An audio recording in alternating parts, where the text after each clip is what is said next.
What could the children be up to? Never mind. Let them do as they please.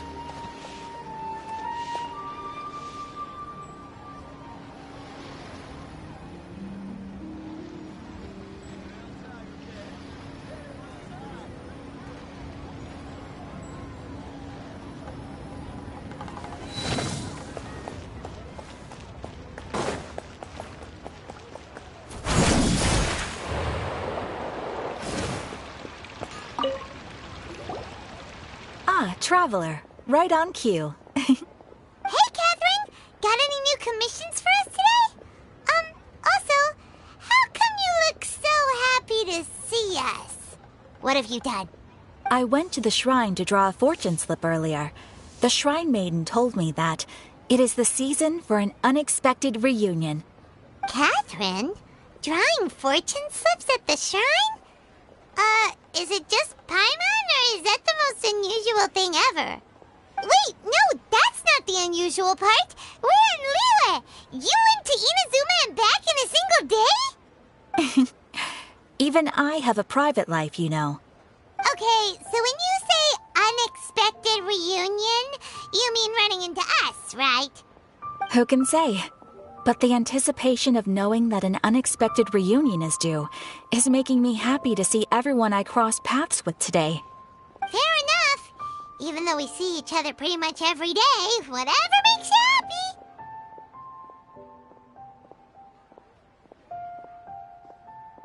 Wait, are you saying?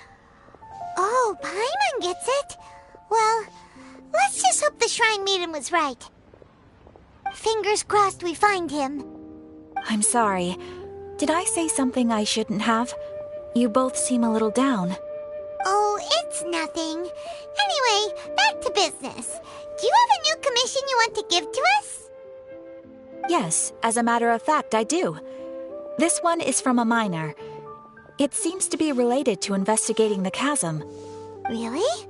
Does this mean the chasm's not sealed off anymore? I will leave the requester to fill you in on all the relevant details. His name is Liyue, and he should be at the chasm right now. All right then. Thanks, Catherine. We'll head there right away. Very well. Ad Astra Abyssosk. This time you are truly bound for the abyss. Good luck to you both.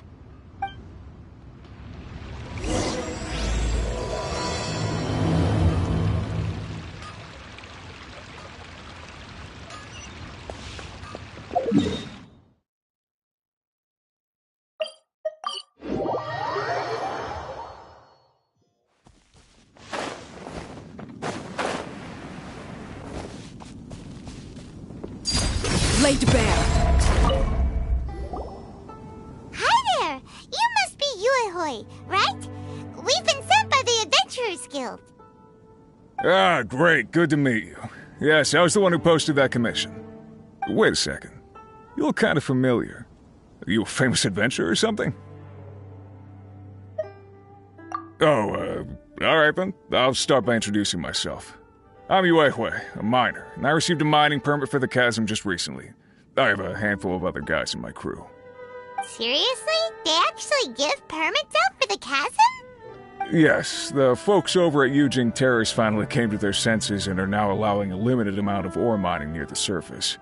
We were among the first to gain approval, but some things have happened recently that put all the miners on edge. Really? What happened? We haven't heard anything. So, it's hard to say exactly how big of an issue it is. Could be something, could be nothing. The main thing is that it's just very strange. While one of the miners was on a break, he suddenly noticed a few hilly trolls walking his way. They seemed like they were in a daze or something. They walked right by him without giving him a single glance. They just made a beeline for the depths of the chasm. After that, the miner started observing his surroundings more closely and noticed the same thing happening time and time again. Are the hilly trolls just curious? Maybe they just want to take a peek inside. Not likely. The strange part is that in all the time this miner's been watching the hilly trolls, he's never seen any of them come back out. It seems to be a one-way trip. Once the hilly trolls go in, they never emerge again. And it seems to be happening more and more frequently as of late. What are these hilly trolls up to? What happens to them after they go inside? Is there a disaster brewing? These are the kinds of thoughts going through the guys' heads now. Everyone's driving themselves crazy worrying about it.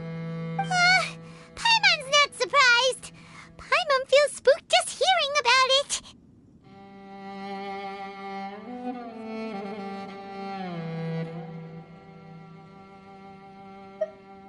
Exactly. The deepest fear is the fear of the unknown, you know?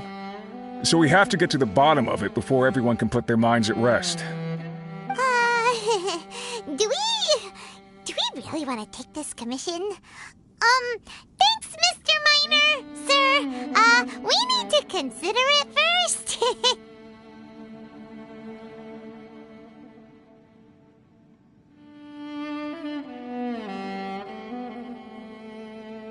Hey! You can at least pretend to consider Paimon's opinion first!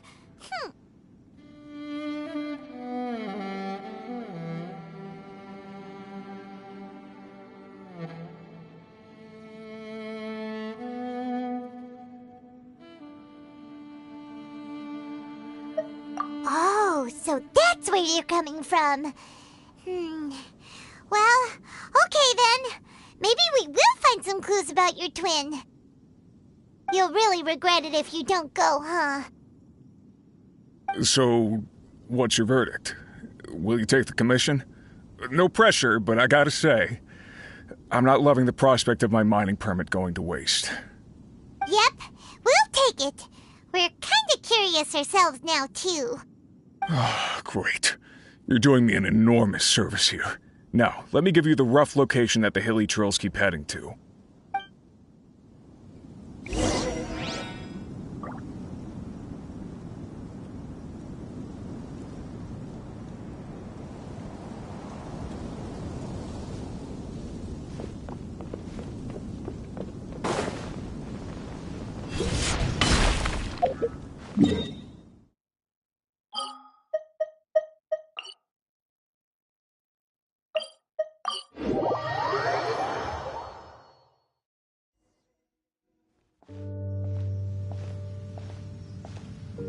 What the? It's a city? A whole city that's floating in the air! Upside down? Just look at this place. Doesn't it remind you of something? Wait, what was it again?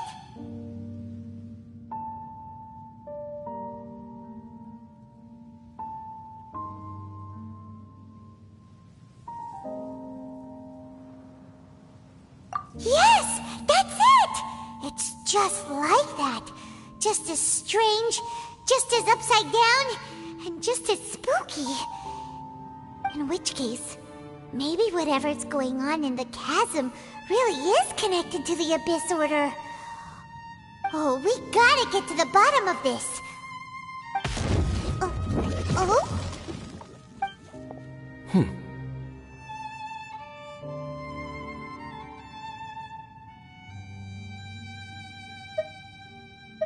The feeling is mutual. I certainly hadn't expected to meet you here either. Long time no see, Dane. Wait, but how did you suddenly end up here in the chasm?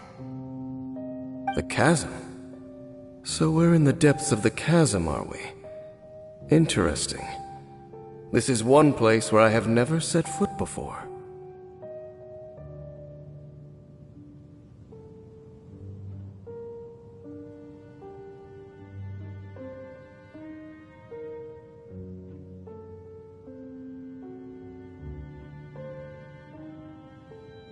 I understand how you must feel. Last time we met suddenly and parted hastily. Now our paths cross again. Fate, it seems, owes you an explanation.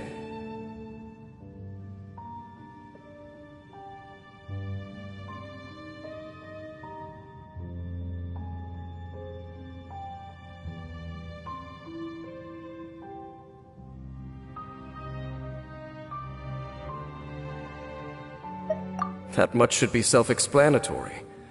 I came upon the trail of another Abyss Herald recently and began pursuing it. Unfortunately, I got as far as cornering him before he resorted to the same trick that they all do. I was hot on his heels when I followed him through the portal, but as usual, it was to no avail. It took me to the wrong place.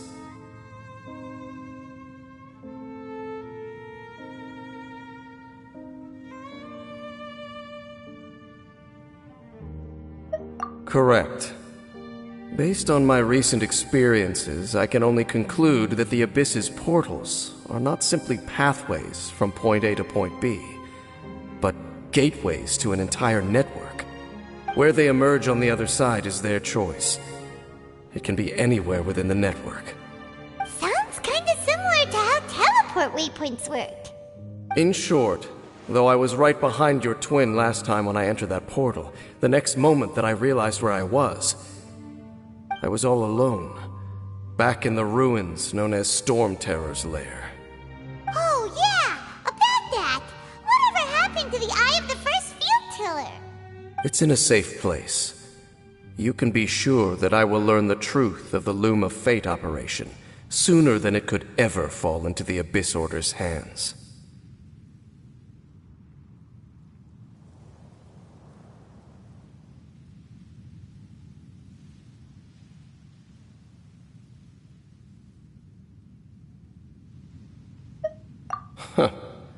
So that title stuck in your memory.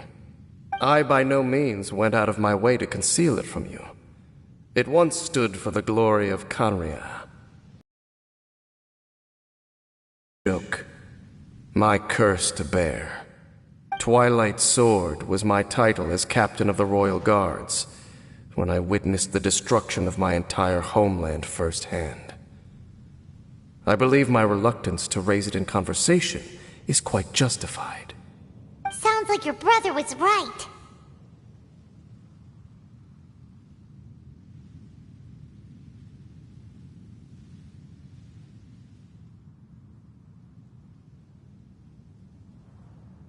We were travel partners. We both partook in a painful journey of searching for our fate. But regrettably, we did not make it to the journey's end together. Before you continue questioning me, I ought to warn you. If my suspicions regarding the portal network are correct, then the fact that there is a portal leading here tells us that the Abyss Order has their eyes on this location. You mean the Abyss Order is plotting something here? Actually, Paimon and the Traveler suspected that too. I mean that it's highly likely that even as we speak, the Abyss Order is watching our every move. Don't say that! You're giving Paimon goosebumps.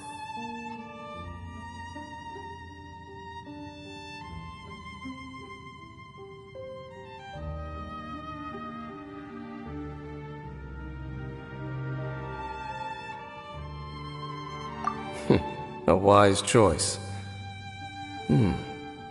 There appears to be light from a fire coming from near that rocky wall.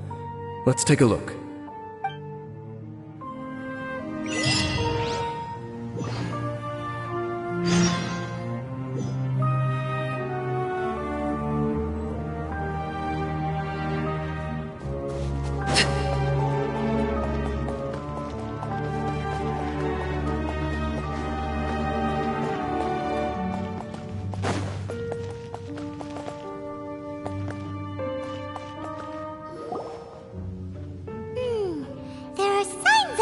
Churl activity here.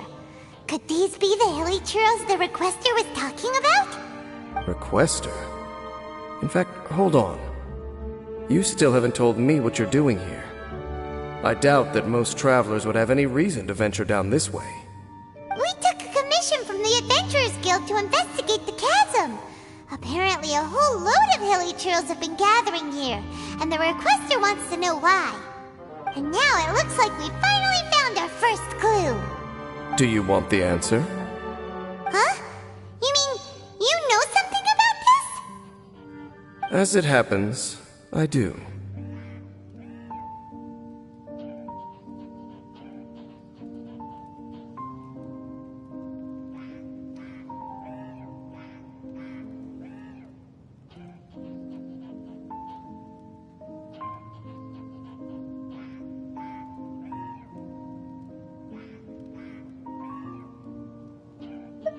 It's understandable that you did not perceive anything unusual. What makes this place so strange is that the environment here weakens the effect of the curse. Curse? Oh, Paimon remembers. Last time you guys were saying that Conria's people were cursed to immortality or something. For centuries, I have suffered daily from the curse that was laid upon me. But here, I suddenly feel a small amount of relief from this suffering. And right here, right now, I can feel my body sending a strong message to me. It is telling me, stay. So, this place weakens the curse? That's pretty incredible. But how? That I shall need to investigate. But to the best of my knowledge, the Abyss Order does not have the technology to achieve this.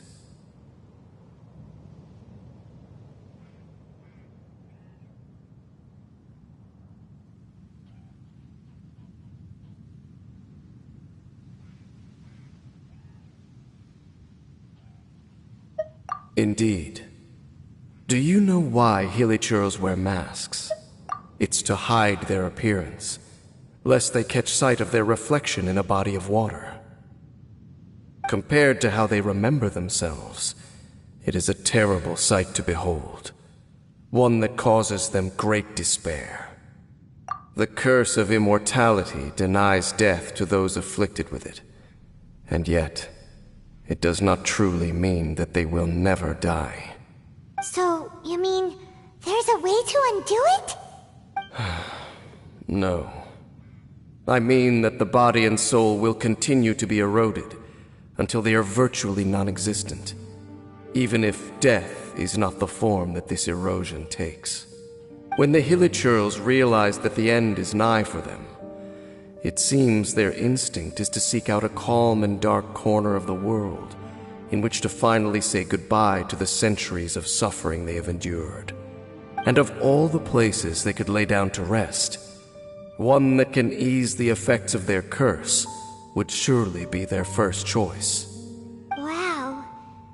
That's so... Conversation's over. Brace yourselves. What is it? We're under attack.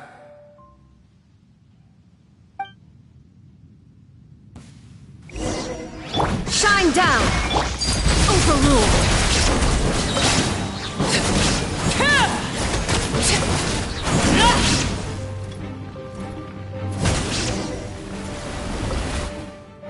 What were those? And why did they attack us all of a sudden? Black Serpent Knights. They once belonged to the Royal Guard of Canria. Wait a second. Royal Guard? So, they used to be your troops? Yes, they were. But now, the curse engulfs them, and they fight with none of the honor they once had. Because they've become pawns of the Abyss now? Let's continue on. Wait! Dane!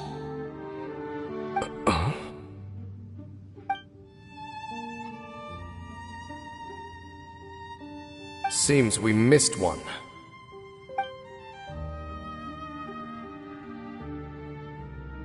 Wait, stand down.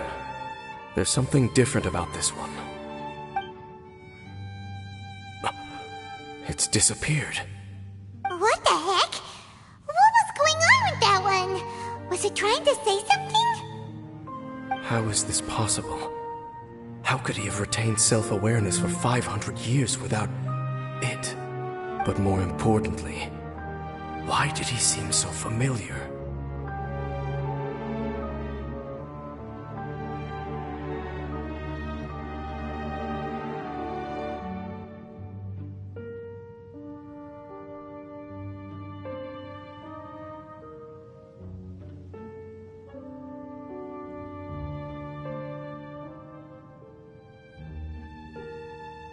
That would be a miraculous outcome indeed for a cataclysm that brought total doom and destruction.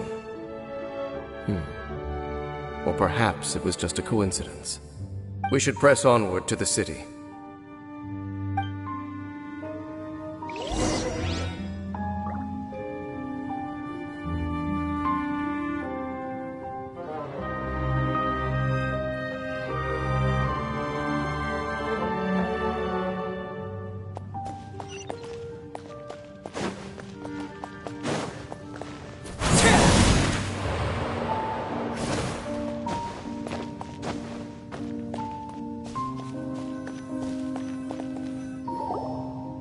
like there's a strange energy surrounding the city.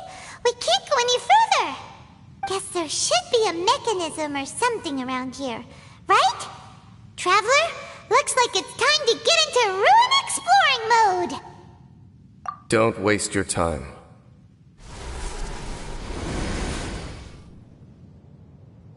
Huh? Kanria's technology, abyssal power. Two things I couldn't be more familiar with. They're just cheap tricks to me. Okay, so the Abyss Order really is trying to hide something here, right? Dan seems like he really understands what's going on here. No wonder the Abyss Order doesn't want him around.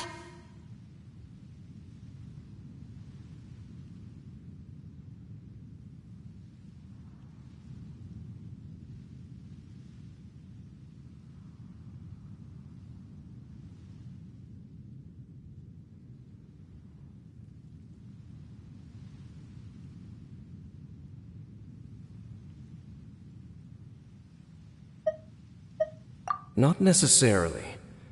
The closer we draw, the more I am inclined to conclude that these ruins belong to a more ancient civilization still.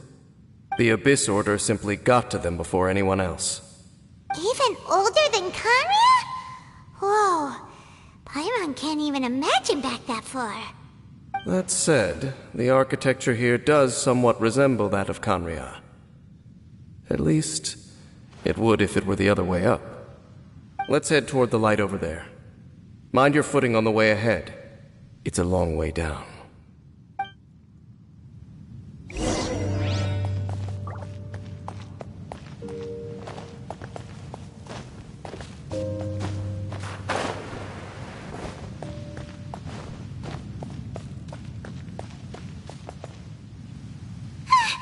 Black Serpent Knights!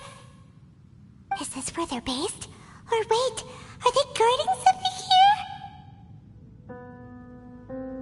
We are likely drawing near to whatever the Abyss Order is trying to hide. Let's take them out first.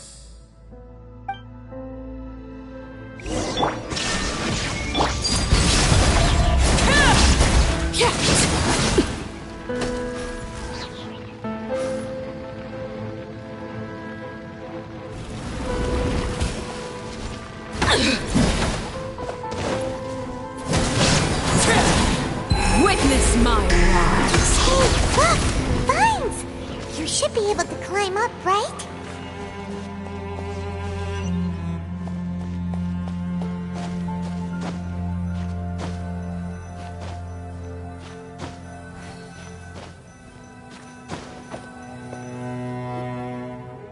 Oh no! More Black Serpent Knights!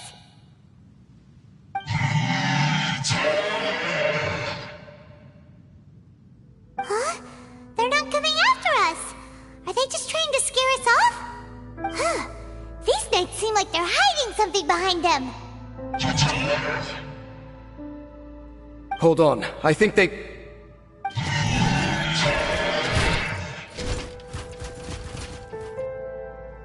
Ah!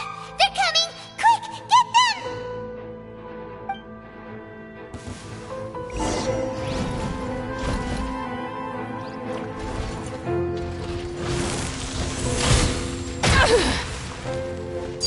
Transfixed. There is no escape.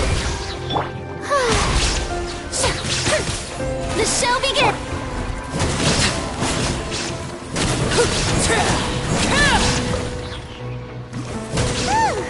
That was the last of them. Now, let's see what it was they were trying to hide.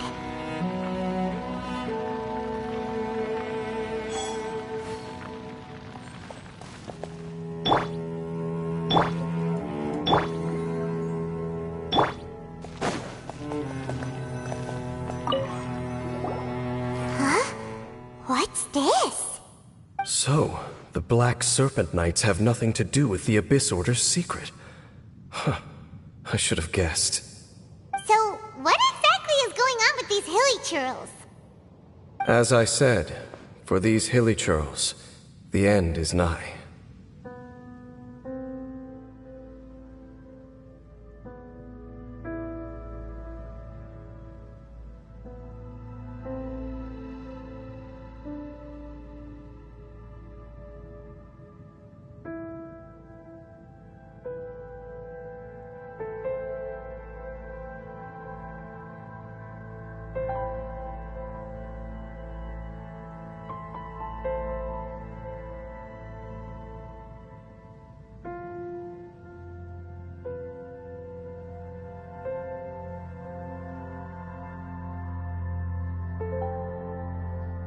They have grown old and fearful of the light, even become one with the darkness.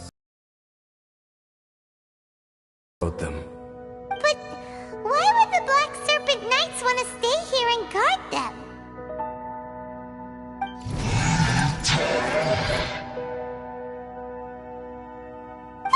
More of them are closing in!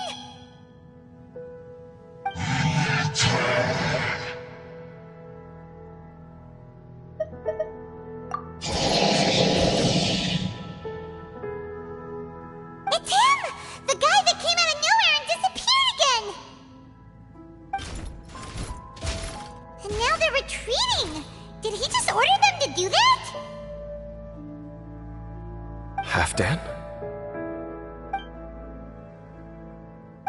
Whoa! What? You recognize him? Could it be? If it's as I suspect, then this is a truly tragic state of affairs.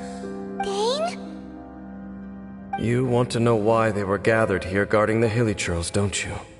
It's because as far as the Black Serpent Knights are concerned, they're simply doing their duty. The one who ordered them to retreat just now, I suddenly recognized him. I knew him as a young man, an elite in the royal guard of old. His name is Halfdan. So, he's from 500 years ago too? To this day, I still remember the final orders I, the Twilight Sword, gave to Halfdan on the day of disaster in Khaenri'ah, before I made haste back to the palace. Inform all Black Serpent Knights to protect the people of Khaenri'ah at all costs. Because we, of course, were royal guards. But this would mean nothing in the events that followed. Royals, gentry, common folk, these identities made no difference. Against the might of the gods, the only identity that mattered was being from Khaenri'ah.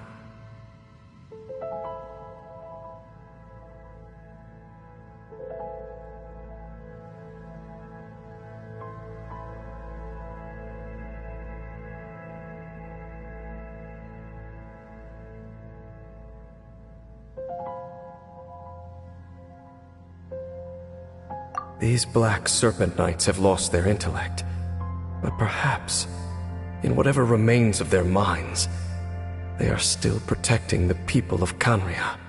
If you see these ruins as Khaenri'ah in the throes of disaster, and these Hilly Churls as the people crying for help, then suddenly I can make sense of what I'm hearing. Their growls are less of a threat and more of a warning. Then, what are they saying?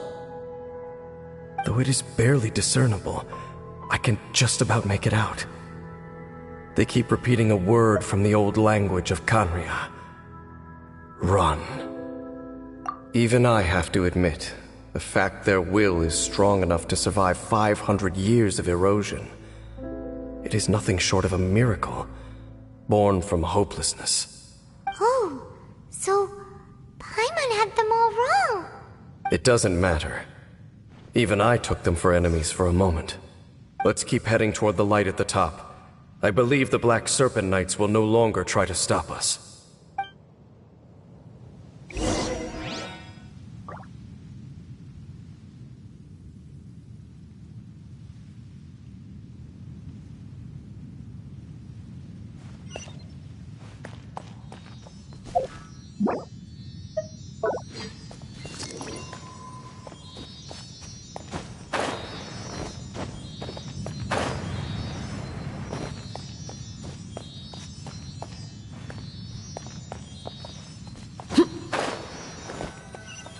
Sure enough, we aren't seeing any more Black Serpent Knights. Guess that Halfdan guy really did recognize Captain Dane, huh?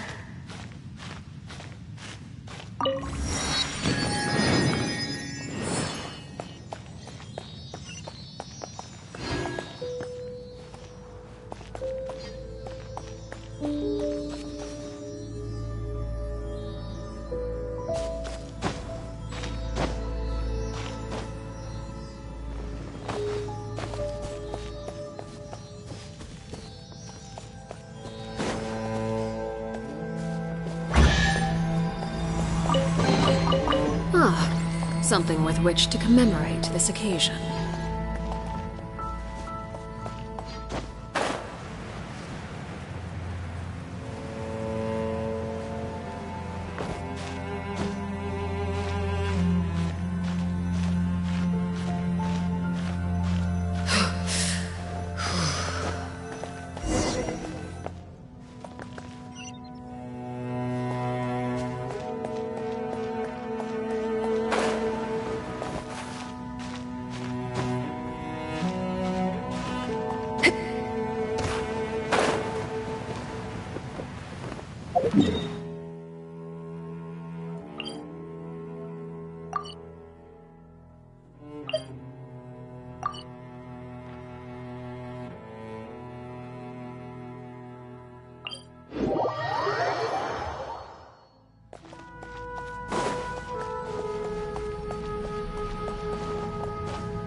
I'm just thinking, nothing more. If you're trying to console me, I can assure you there is no need. Fine.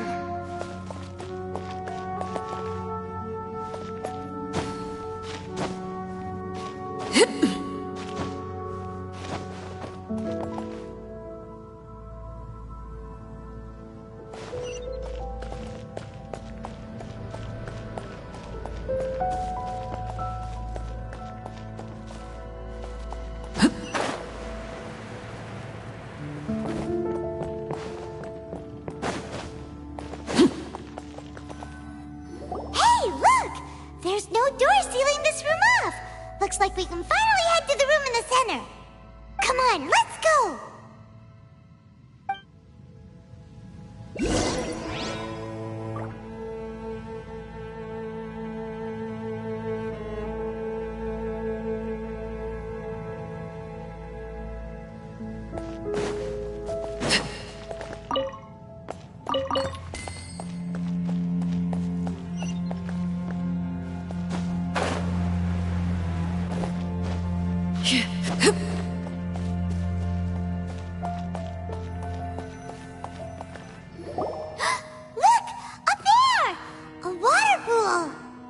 Even the water pool is upside down.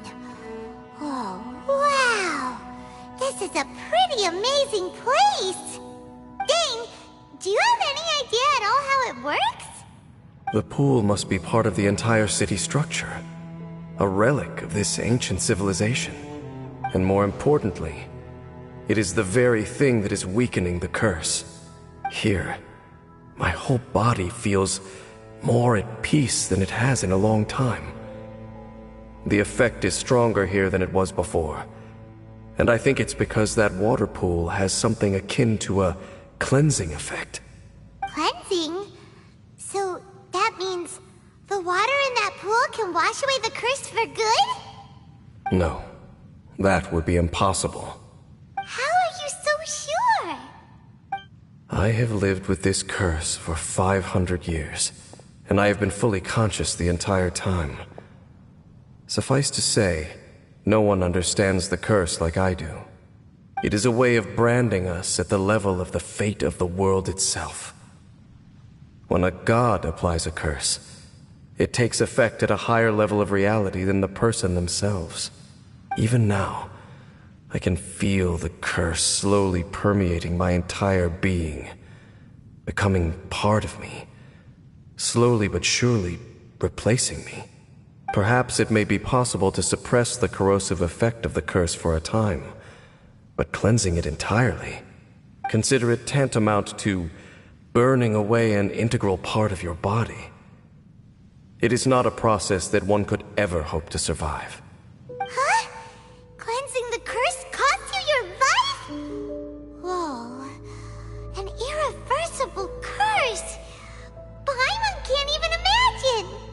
In any case, I can feel that the water's cleansing effect is not nearly potent enough. At most, it might suppress the curse, but a little. So, what's that contraption there? It looks kind of out of place.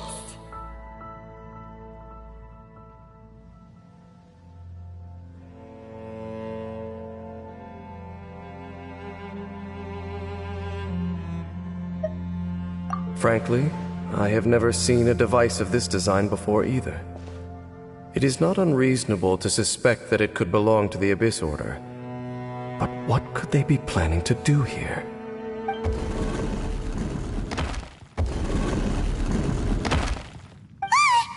Oh, that gave Paimon a fright!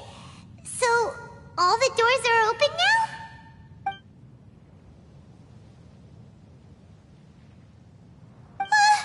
Halfdan's back again! Halfdan, do you have something to say to me?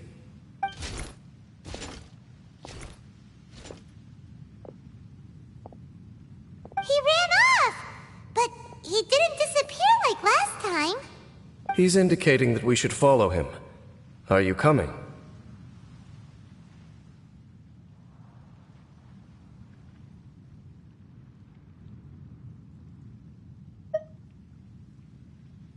True. So, we going then?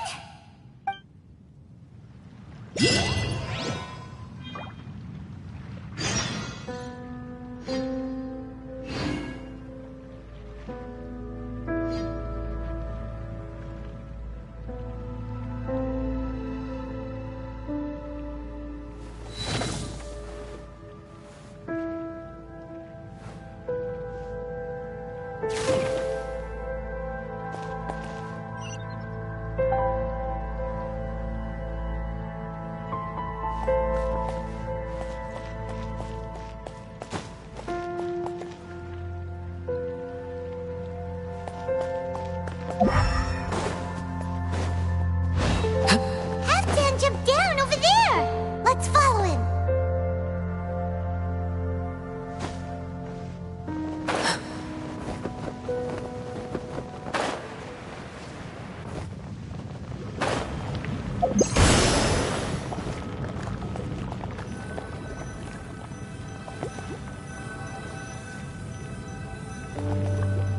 Looks like Halfdan disappeared at the far end of this path! Perhaps whatever lies ahead is what he wants us to see. Let's keep going.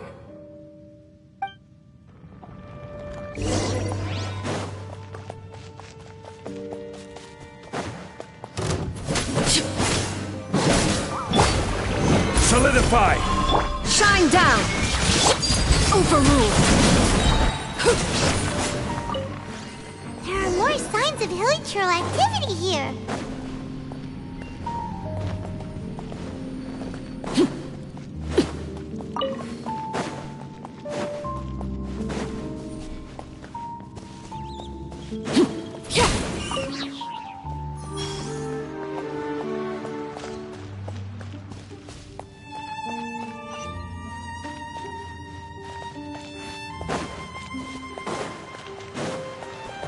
There is no escape! Gather! Laid bare!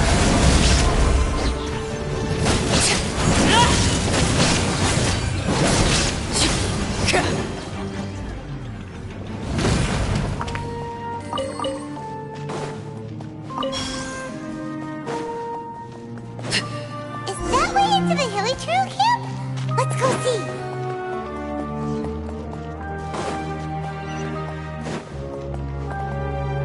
It's a humble hilichurl camp.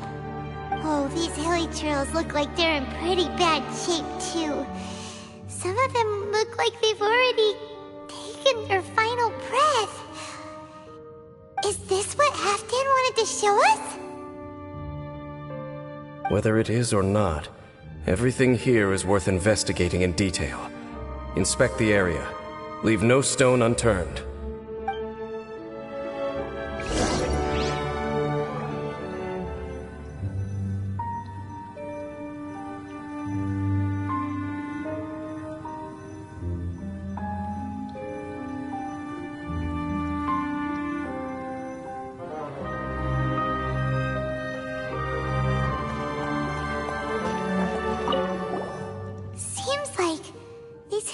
hilichurls have no life left in them at all.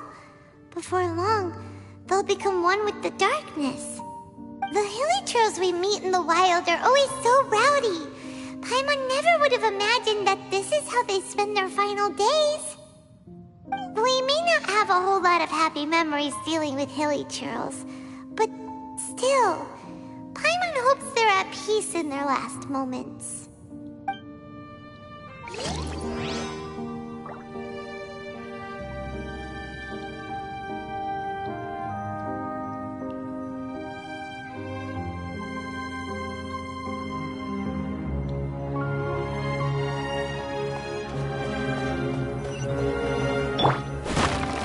Hilichurls usually store food but these seem pretty much empty. Even if they don't need to eat anymore, Paimon bets they still miss food for the flavor.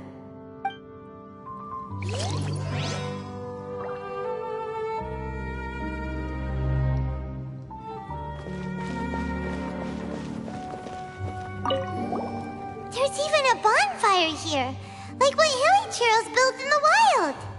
Wait, but wasn't Dane saying that hilichurls get scared of the light when they reach the very end of their lives? Maybe, in the very, very end, they still want to feel some light and warmth. Oh. Just thinking aloud here. Could also be another reason.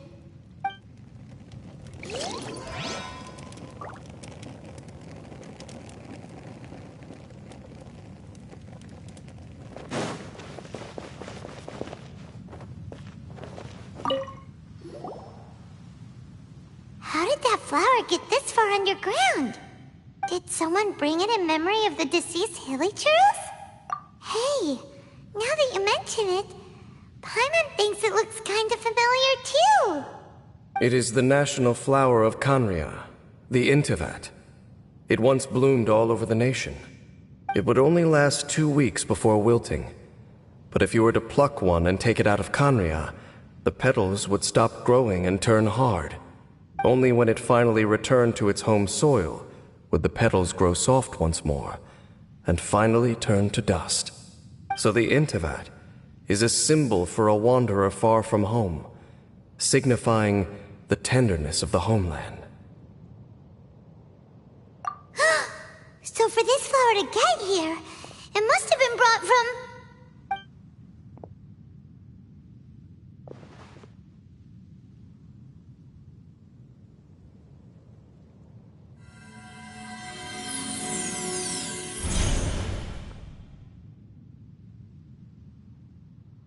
Your Highness, so the proposal finally has your blessing? In focusing single-mindedly on confronting the heavenly principles, we neglected our original mission, the revival of the homeland. I should not have been so indecisive. The device is almost ready.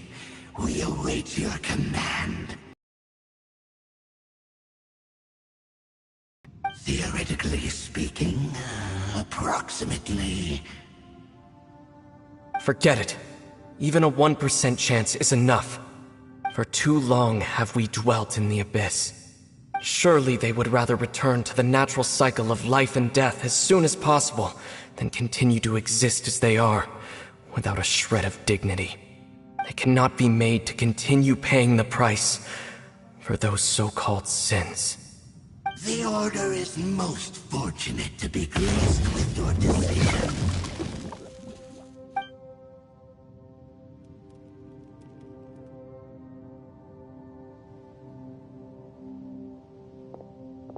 Ether!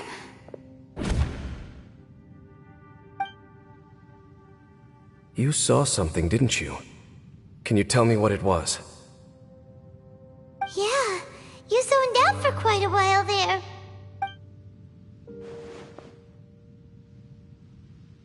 Huh. Well, people do say that twins have a special connection. It sounds as if they are attempting to make use of certain equipment to cleanse the curse. It could well be the device we saw earlier. And you say he mentioned the revival of the homeland, correct?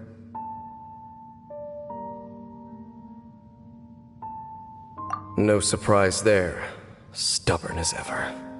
It appears as if the Abyss Order plans to use this location to cleanse the Hilichurls of their curse and restore them to the way they once were. Then, they will serve as the foundation for reviving the nation of Khaenri'ah.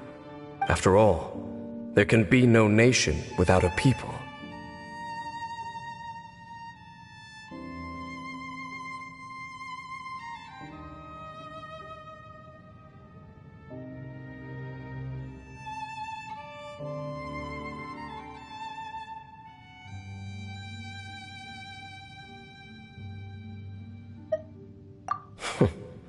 It is the height of foolishness. They have no chance of success, not even a 1% chance. I told you already that no one knows this curse better than I, having lived with it for 500 years. There is no redemption. There is no undoing the curse. Trying to remove it by force will achieve nothing but to inflict further suffering. So make sure you are clear in your mind. You have to tell yourself, they are no longer human. If you cling to false hope and allow yourself to become too emotionally invested, the only way is down. You will end up just like them, mired in hypocrisy. Save your strength for something worth saving.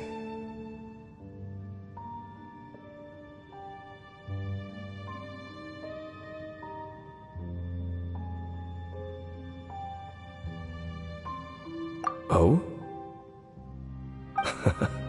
But of course, I am merely someone you hired for a task, while he is your brother. It is only natural for you to side with him. But whatever decision you make cannot deter me from mine. My chosen path is to stop the Abyss. If we have reached an impasse, then perhaps this is where we should say,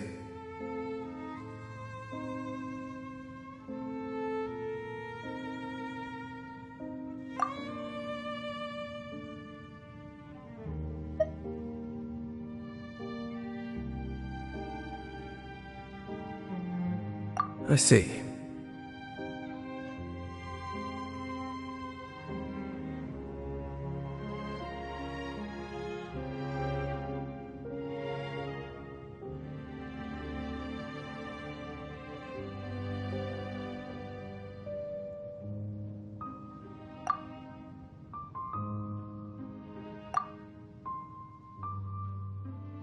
It seems that the 3 questions I put to you on our first meeting were worthwhile. You have developed your own individual views on this world. Very well. Since you have volunteered your true thoughts on this matter, I shall not hide mine from you. Right now, I have a more immediate agenda than stopping the Abyss. That is to say, the Abyss's actions here directly dishonor the final wishes of Halfdan and my other compatriots. I cannot allow this to proceed.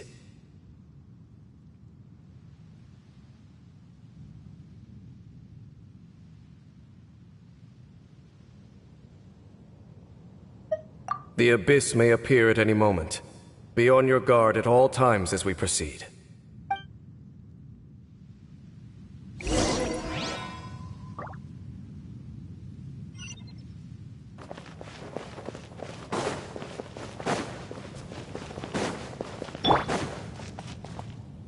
We can see the Upside Down City from here, too. Wait, watch out!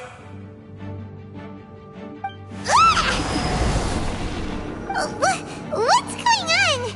Is that light coming from the room in the center? It's too bright! The mutation is continuing. Has the Abyss made its move already? Jane Smith, I see your incessant meddling continues, and that you have once again joined forces with our Highness's kin. Regrettably, I was not in time to control your exit from the network, and it sent you here of all places. This was a catastrophic error. I am surprised that you dare to face me. You ran like a coward last time. Our Highness's will must be done. All interferences must be removed. whatever the price to pay. This time, the curse that torments our people must be undone, once and for all. You are the only ones who torment them. There is nothing else left of those Hilichurls. Nothing besides the curse itself. Say what you wish. I am going nowhere, Dainsleif. Then you will give your life just to delay the inevitable. How absurd. But since you wish to persist, then so be it. You really think you can use that device beneath the pool to cleanse this curse? Do not underestimate the ways of the Abyss. That device cannot provide the cleansing effects of the water not 10-fold, but 100-fold. Then I overestimated you. This plan is even cruder than I thought.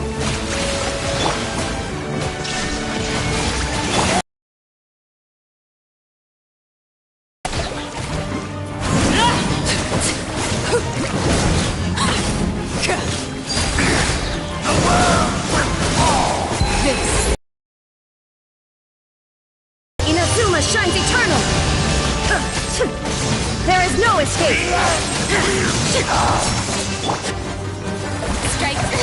Stop that!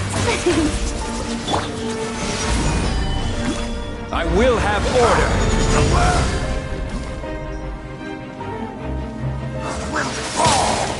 Shine down! Overrule! Solidify!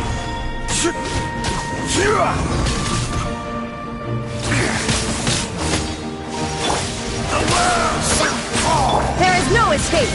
The Abyss shall rise. You've been hunting this Abyss Herald for ages! Now you finally got him! There's no time to celebrate. The Abyss Order's device is activating, but there's still time to destroy it. Alright, let's go!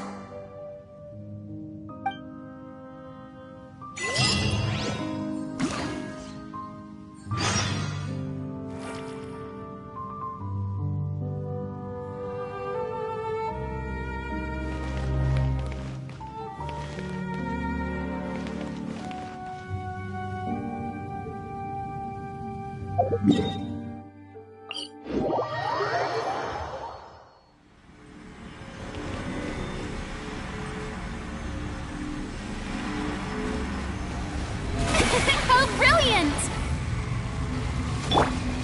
Gather!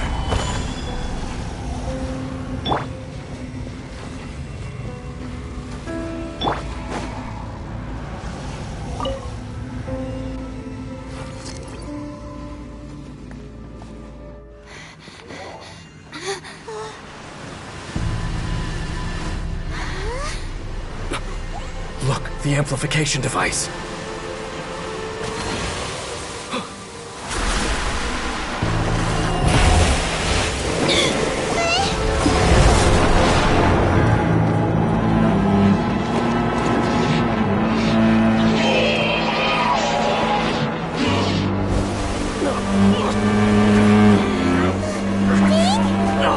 Am I too late? They're in agony. This is no way for them to meet their end. Find a way to stop that thing.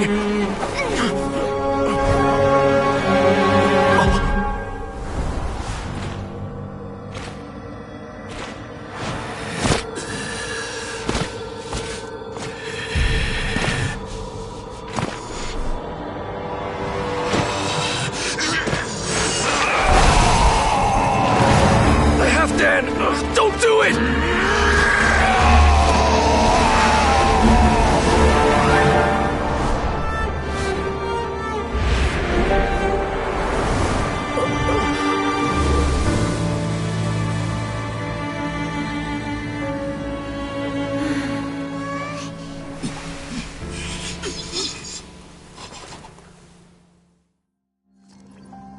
I thought he would have been turned to ashes in an instant. Halfdan's soul is extraordinarily resilient. Meddling fool! Encumber us no more! Don't you have a greater encumbrance to worry about? Come on. This is your grand opportunity to get rid of me.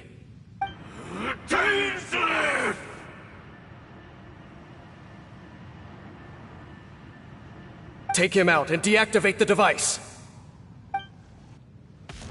Behold, the abyss. Shine down!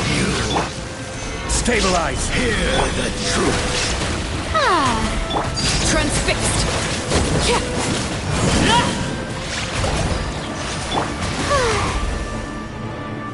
The power. Gather. Revelation. There is no escape! The truth shall set you free.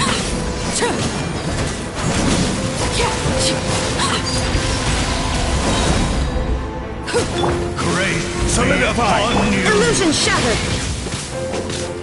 May I present? And hope find you. Hear ye the words of joy. Everlasting as the moon! The power is open. What do we do now? The Abyss Lecter's gone, but the device won't stop. And Halfdan.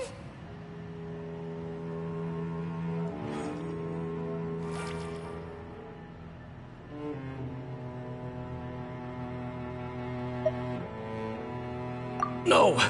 As long as the device is active, the cursed are rendered powerless. Only you can take on the Abyss. If you value his sacrifice, then do not waste any more time here. See all these rays of light and portals? They must have installed several of these energy devices in various locations. Find them, quickly! So, we have to go through these Abyss portals? Hey! Wait for Paimon!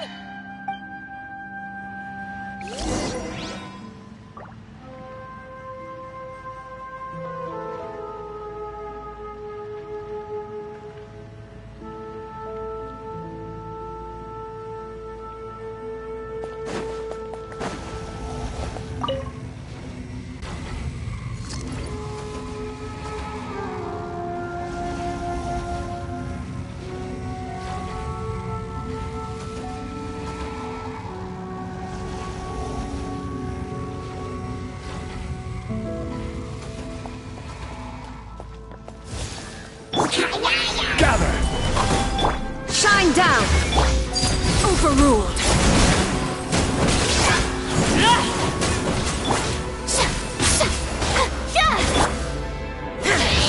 There is no escape!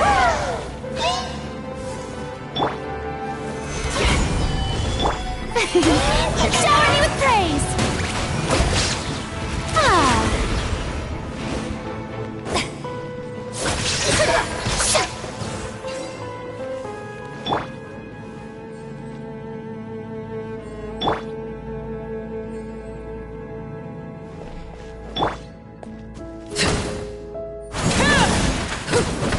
Villagers are really suffering. Oh, wait! Dang! This must be a...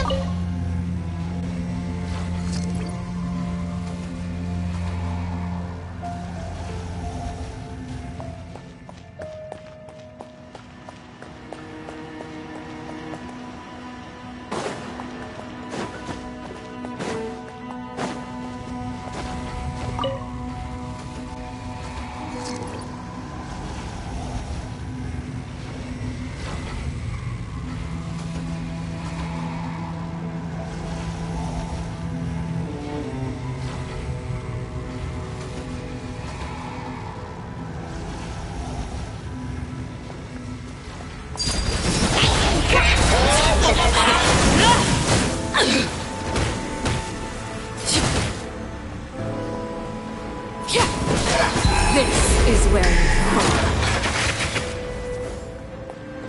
Overruled!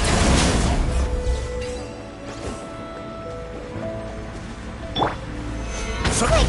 Destroy the devices and put an end to the Hilichurl's suffering!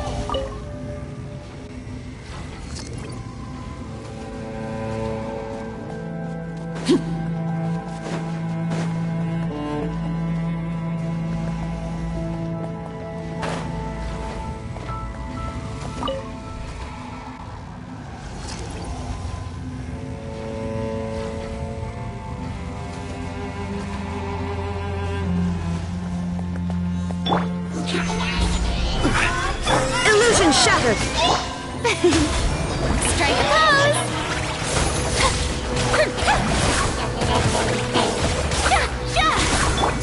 Transfixed!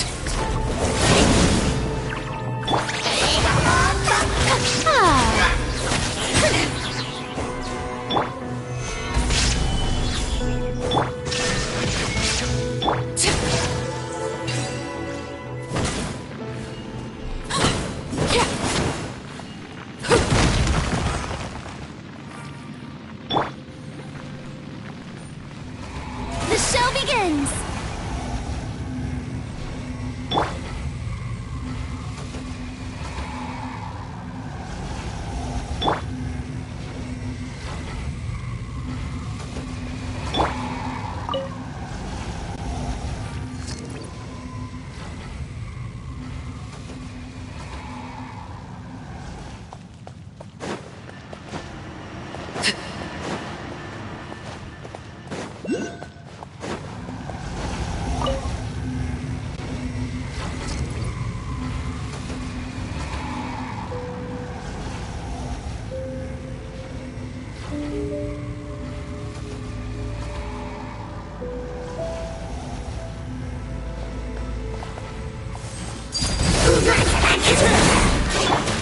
Rise!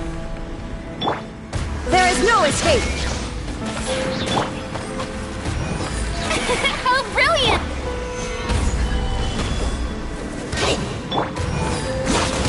Illusion shattered!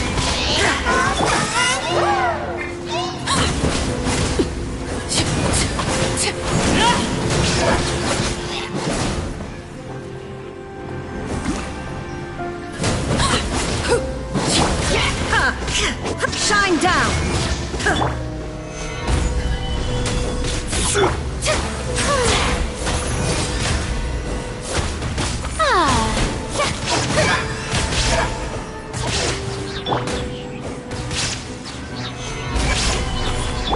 Overruled!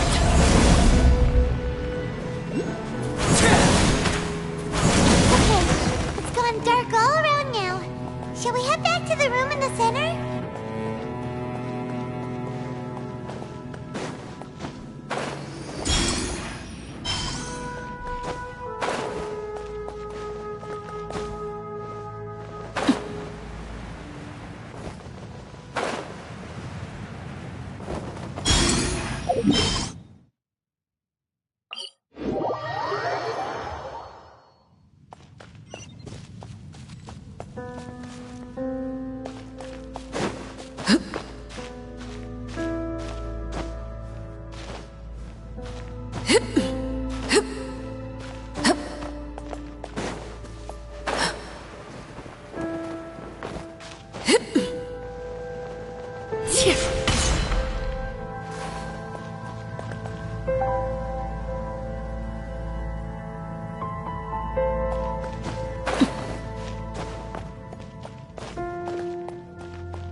The burning sensation has indeed stopped.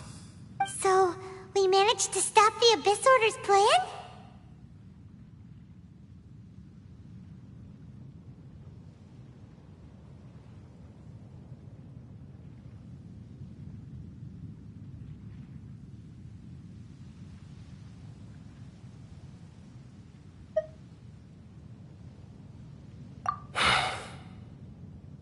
Let me check. Dane must be really upset. Of all the ways to be reunited with one of his former comrades after so long, this is rough. Let's go.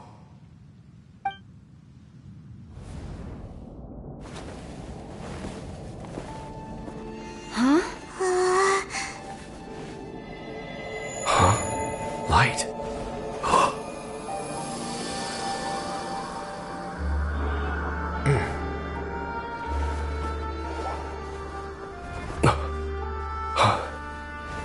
Apologies, Captain Dainsleif, Twilight Sword. Back then, I failed you, and failed to protect our people. No. For 500 years, you have faithfully done your duty. To this day, I am proud of you all.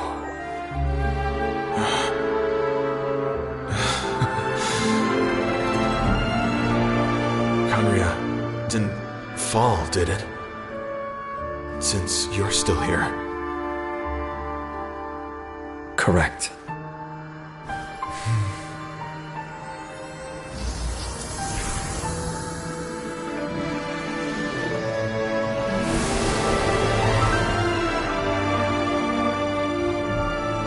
So, no need to revive the homeland.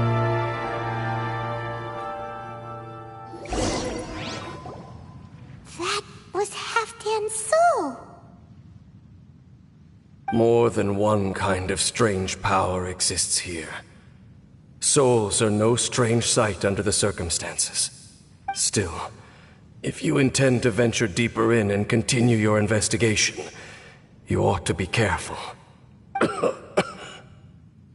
You bet! We'll be super careful! Oh, but Dane, does this mean you're not coming with us? That device took a severe toll on me. It will take me some time to recover. Oh, right. Well, actually, Paimon already knew that. You've clearly been pushing through the pain this whole time. You've earned a good rest, Dane. Oh, you should take a vacation! Vacation? The very notion. This word has no business being in my vocabulary. There are more important things that demand my attention. The Loom of Fate operation is still underway, and I suspect that these amplification devices are connected to that plan.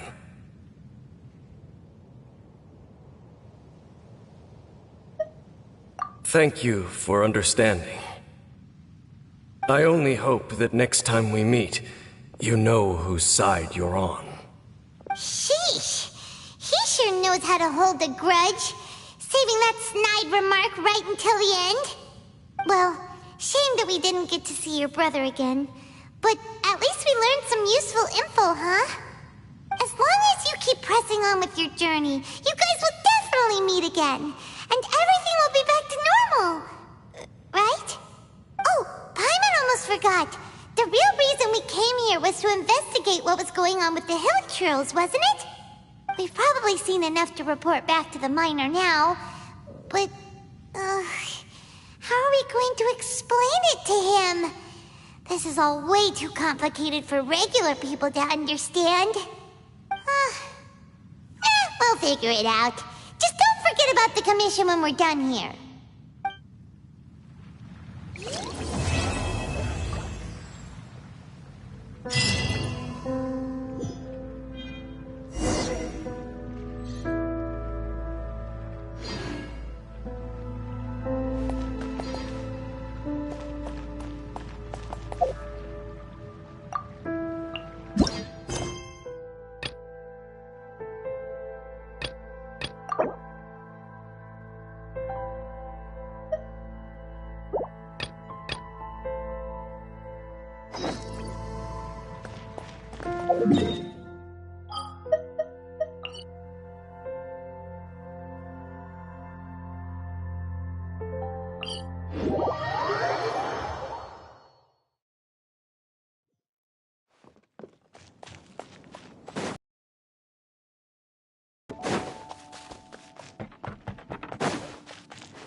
To Sumeru, our next objective should be to head to Sumeru City and find a way to meet with Lesser Lord Kusanali.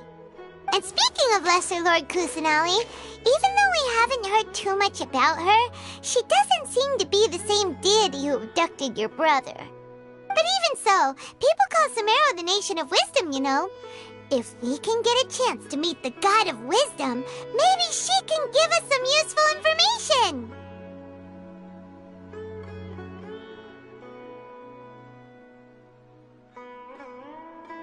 But, Paimon doesn't know the way to Sumeru City. Maybe we can climb up to that spot with the statue of the Seven on it. That'll give us a way better view of things. Even if we can't see exactly where the city is, at least we'll be able to check for some smaller settlements nearby. Wait a second. Look! There's someone up ahead! Perfect timing! Now we can just ask for directions rather than wander around like lost adventurers. Hey there! We're not from around here and seem to have gotten a little lost. We'd like to ask for some directions. Huh? Did they not hear Paimon? Hey! You over there! Could you give us some directions?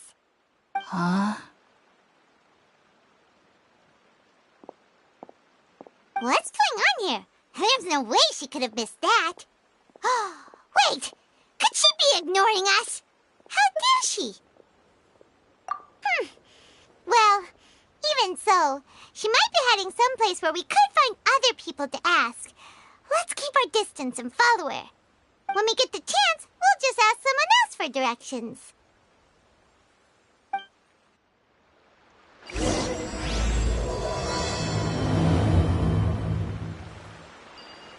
Come on, let's follow her. Just keep quiet and make sure she doesn't notice us.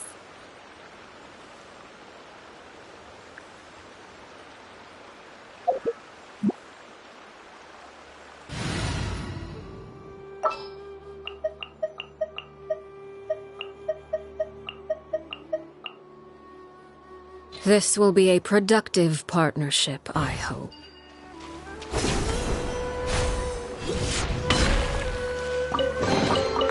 Certainly worth the effort.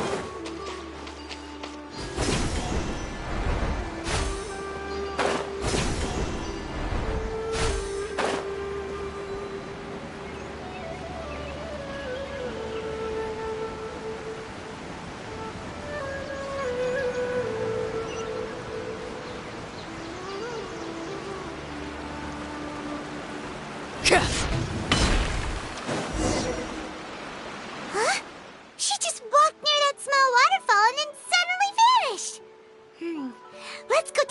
closer look.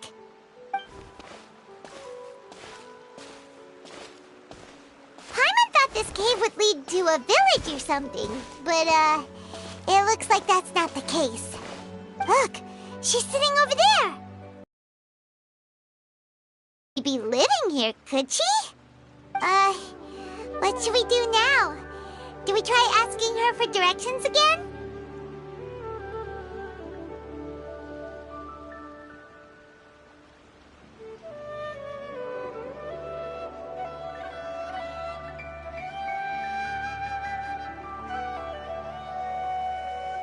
Alright then. It's not like we have anyone else we can ask. Even if she's not very friendly, we just need her to point us in the right direction. That's all. Oh. What a lovely smell. It's coming from that sensor over there. This is definitely not your typical place to call home, but at least it smells nice. Maybe living here wouldn't be too bad after all.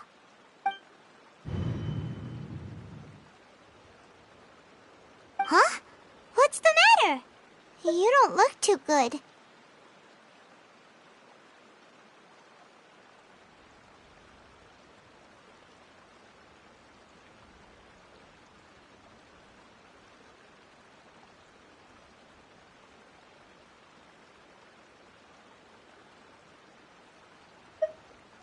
What? Is the smell making you feel sick? Strange. Paimon doesn't feel anything.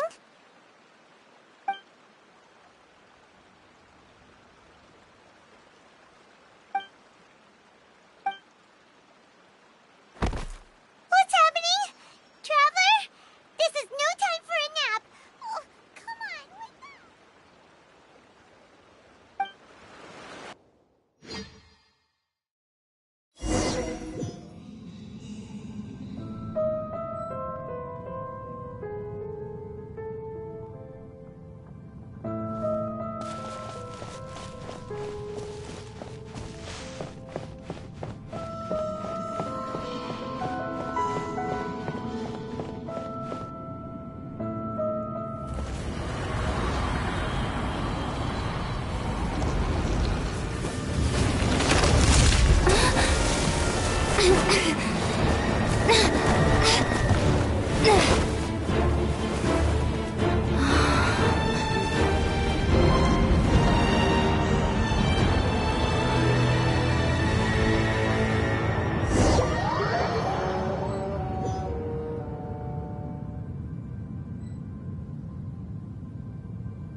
Traveler's been out for a long time now.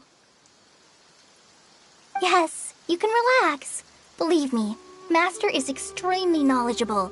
If he says that she's going to be alright, then there's absolutely nothing to worry about. Oh, are you awake now? Oh, thank goodness! Traveler, you're finally awake! Well, we're at... good question. Where are we? Paimon was in such a panic when you passed out that she even forgot to ask what place this is. This is Gandharvaville. It was originally built by scholars from Sumeru as a place to rest in the rainforest. Now it's mainly used by the forest rangers as a base of operations. My name is Kale. I'm a trainee forest ranger. My master and I found you passed out during our patrol, so we brought you here. Oh, no thanks are necessary. I didn't do anything, really. By the way, how are you feeling now? Any discomfort?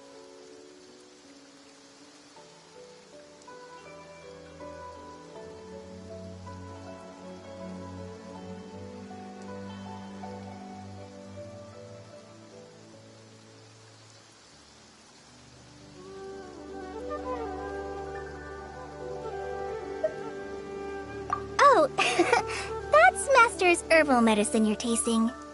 He gave you some while you were unconscious. Before I forget, Master mentioned you should take more medicine once you wake up.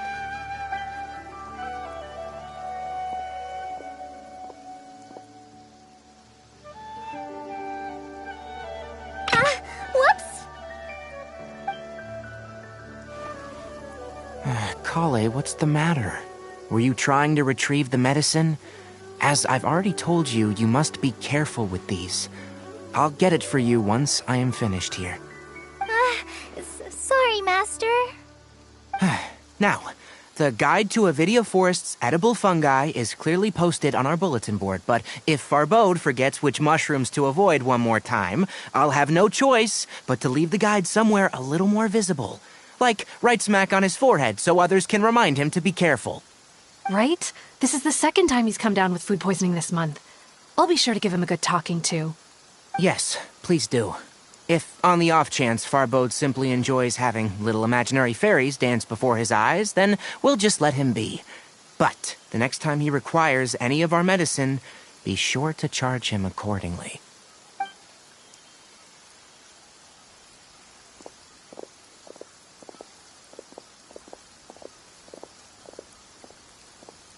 So, how are you doing? Feeling better? Oh, this is my master, Forest Watcher Tainari. He is chief officer over all the rangers here in Gandharvaville.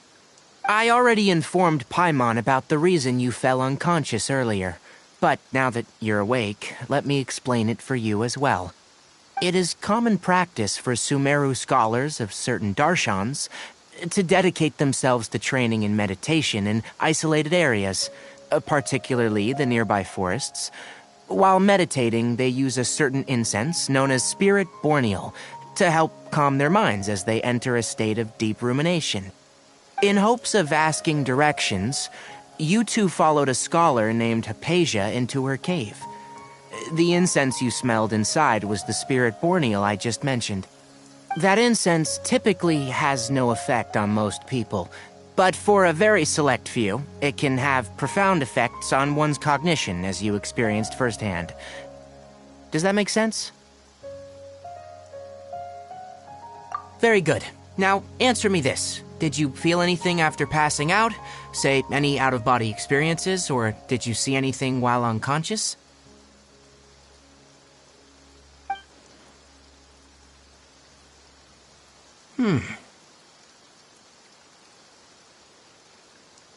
Kale, let the others know to stop bringing their patrol logs here for now.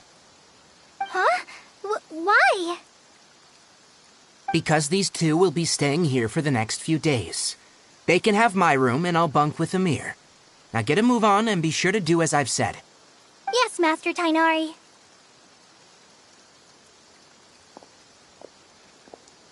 Wait, hold on a second.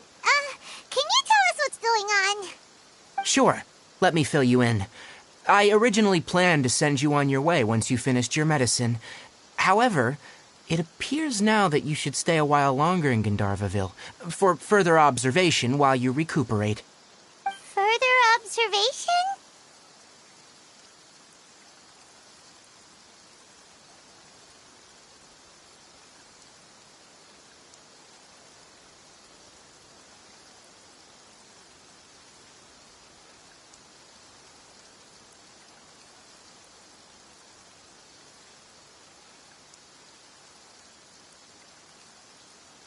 No need to be hasty. As long as you have the capacity to judge between right and wrong, I promise that you'll understand the gravity of the situation once I explain everything to you. Based on what you saw after smelling the incense and losing consciousness, we can conclude that you experienced a powerful hallucination, which suggests your mental state is not in the best of shape. If you're skeptical, have a whiff of this.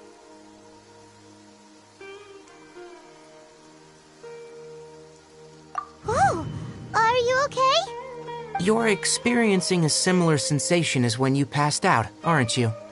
So even though your condition is stable as of now, if I were to haphazardly let you leave, it's highly likely that you'd suddenly pass out again somewhere else. The rainforest is home to many fierce animals and hazardous areas. If something were to happen to you again, I'm afraid you might not be so lucky. For now, I suggest you continue taking your medicine each day and avoid wandering off on your own, at least until you stop having adverse reactions to this kind of smell. Okay?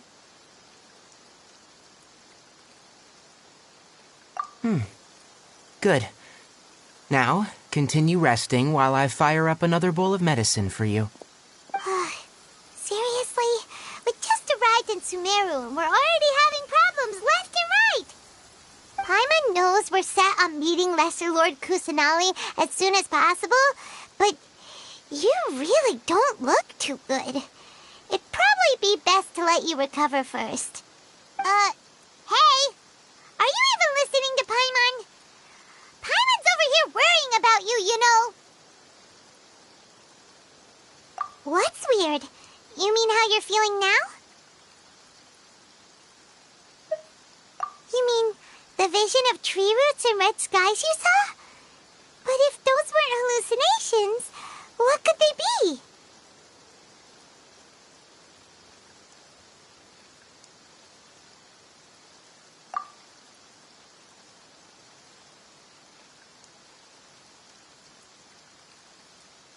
Well, considering how unique you are, Paimon trusts your judgment here. But why didn't you say anything about it to Tighnari?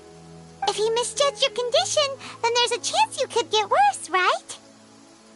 Huh? You mean that Tighnari already knows that what you saw weren't hallucinations? But if that... Oh, Paimon gets it now. That explains why you were so quiet earlier. Well, that settles it then. We'll stay here to rest up and figure out what's going on with your hallucinations. But it seems like asking Tighnari might not be an option anymore. What do you think we should do? Good idea. Kale's pretty friendly. We can ask her tomorrow about what she knows regarding the Dendro Archon and customs in Sumeru.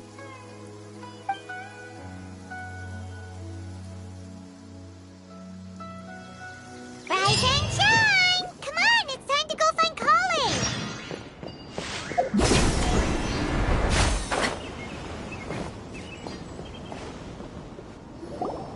All right, next let's see your right hand. Not bad. But please remember that you still need to be careful, understand? Yes, I will. By the way, Master, I still haven't received the patrol route for today. Look, Kale, today's patrol will be a long one, so you won't be coming along this time.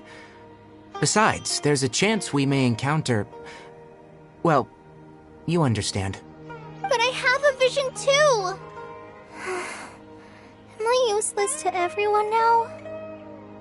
Don't talk like that, Kale. This is not something you need to be worrying about right now. Ah, there you are.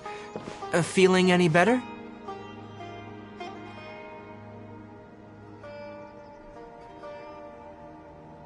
Yeah, since we'll be staying here for now, we thought we might as well try lending a hand around here. Seems you're not the type to sit back and take it easy for a while, huh? In that case, perhaps Kale could take you two for a patrol south of Gandharvaville for the day. And if you're feeling up to it, you can be responsible for cleaning the Statue of the Seven. Tighnari, we're ready to head out. Got it! I'll be right there! All right, we'll be heading into the forest now. I'll leave any further details to Kale. Yes, you can count on me. So, Kale, what exactly are we going to be doing today? Tighnari mentioned cleaning the statue just now, but, that doesn't really sound like the job for a ranger. Well, a forest ranger's responsibilities can be pretty diverse. They handle a variety of tasks, like checking the condition of outlying roads, maintaining forest facilities, ensuring fire prevention standards are met, and providing assistance to travelers and locals. As for Master, well, he has to handle more dangerous areas of the rainforest. Today we can perform routine checks on the pathway lamps as we make our way to the Statue of the Seven. Paimon, Traveler, this way! You can leave the task of checking the lamps to me. In the meantime, you two can keep an eye out for anything unusual.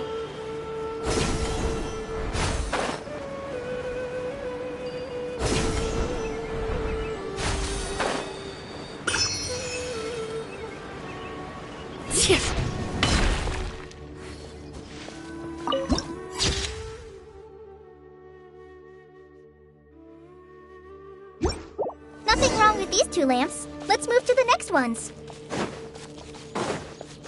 Oh, this lamp seems to be getting a little wobbly. Let me make a note of it. No problems with this lamp. Good.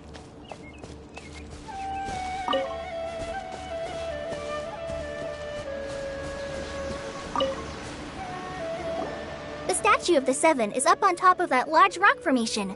You must have seen it when you came down this road before. It's pretty high up there, isn't it? Don't worry. If you're afraid you can't make it up there, I'm sure Master wouldn't mind if you don't clean the statue.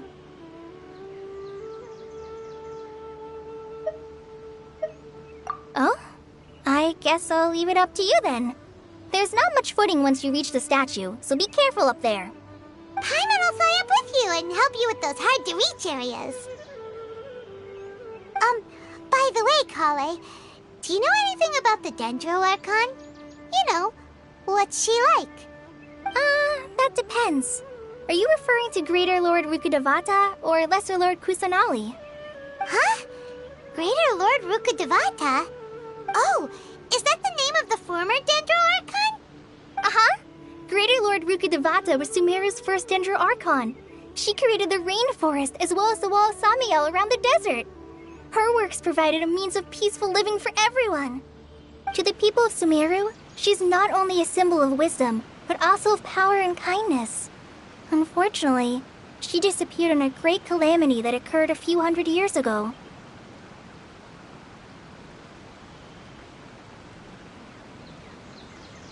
According to what Master has told me, the sages later found the newly born Dendro Archon and whisked her back to Sumeru. To celebrate the reinstatement of their lost deity, the sages dubbed her Lesser Lord Kusanali and let her reside in the sanctuary of Siristana. Uh-huh.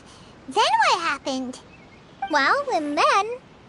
I'm not too sure what happened, to be honest. Huh? You're not too sure? But aren't you from Sumeru?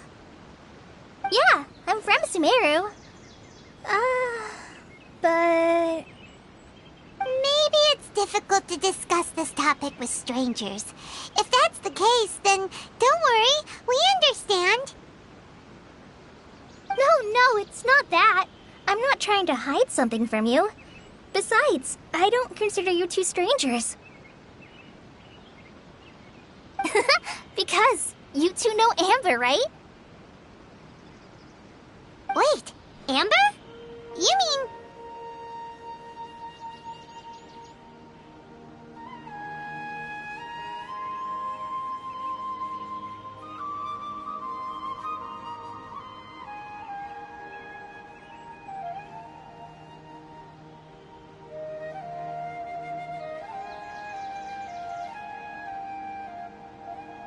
Yes, that's her. I once lived in Mondstadt for a while, and she helped me a lot during that time. You could even say that she helped me become a new person. There's no one like Amber. She lives life to the fullest while always adhering to her strong sense of justice. She's ready to answer the call for action at any moment. She's like the spark that lights the fire in everyone's heart around her. If you ask me, she's a prime example of a true outrider. She's the first person anyone coming to Mondstadt will meet.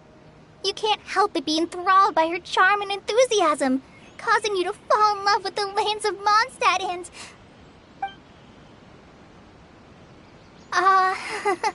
sorry.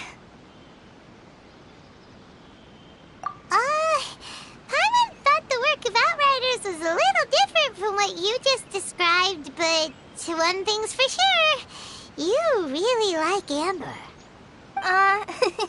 Sorry. I was rambling on just now. It must have sounded kinda weird. It's alright, Kale.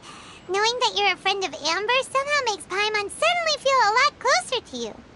So, how do you know that we've met Amber? Well, after I returned to Sumeru, Amber and I have stayed in touch by writing each other letters. In one letter, she mentioned that Mondstadt was attacked by a fearsome dragon, but the city was saved by a mysterious blonde traveler and their floating companion. I knew you two were the ones she mentioned in the letter the moment I saw you. But, considering everything you've been through that day, I thought it'd be inappropriate to bring it up. Ah, so that's how you knew. Yep, so please know that you two have my complete trust, really. I wish I could tell you more about the Archon, but I have been away from Sumeru for some time, and I haven't read any books. Sorry. That's alright. You've already helped us a lot. We had never even heard of Greater Lord Rukkhadevata or the Sanctuary of Surasthana until you mentioned them. Oh, I'm happy that was helpful. There is one thing I want to ask, though. Why do you two want to know about the Archon?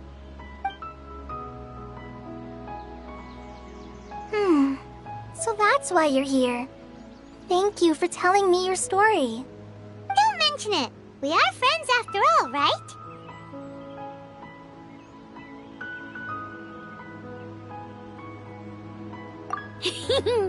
Alright, we have a statue to clean. You both have my thanks. While you two are up there cleaning, I'll go ahead and inspect the forest canopy. Let's meet back here shortly.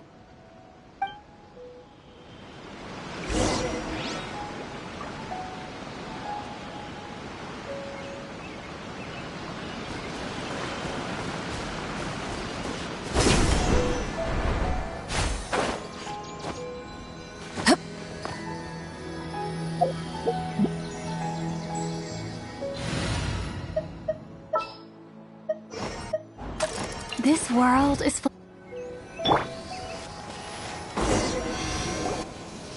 Huh. Now that Paimon looks at it...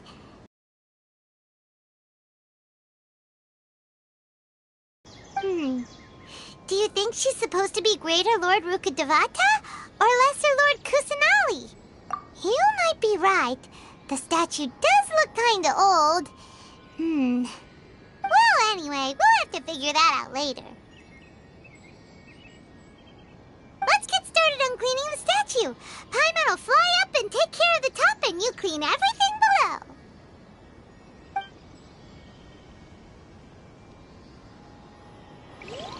Nice work! That's one clean statue. Let's head down and meet up with Kale.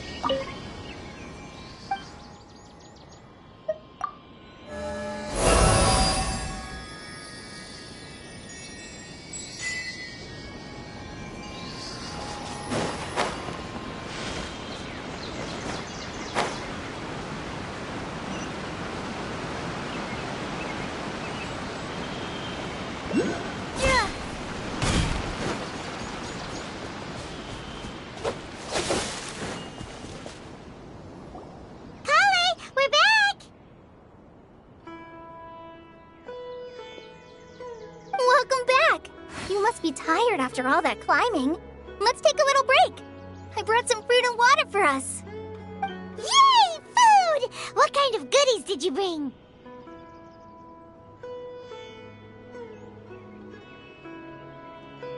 Hey!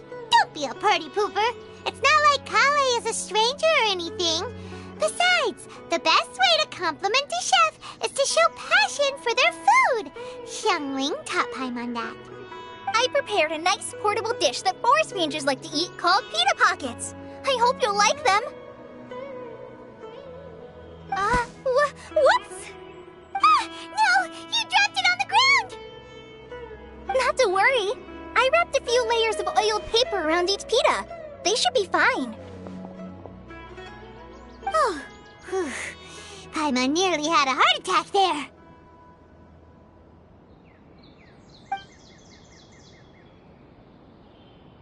Those pitas are amazing! You're quite the cook, Kale. goodness you wrapped them in paper. Paimon wouldn't have been able to sleep at night knowing something so tasty had been wasted. You really know how to compliment the chef, Paimon. Since you liked it so much, I'll be sure to give you a copy of the recipe sometime.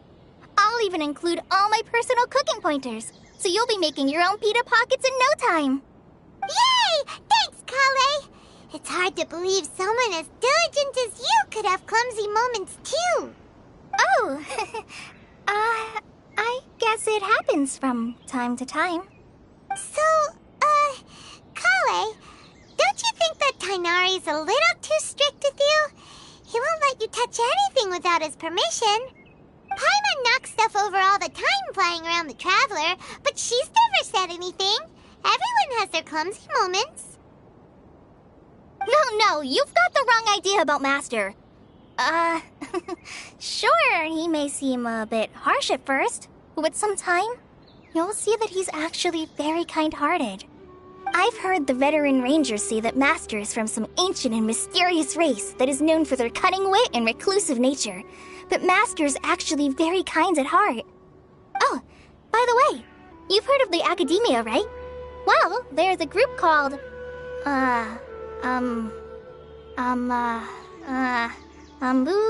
something? Well, anyway, because Master does a lot of research on plants, sages from the Academia have written him many times, inviting him to take up an official position there. But Master declines their offers every time, saying, Sumeru City is too noisy. It'd be bad for my ears.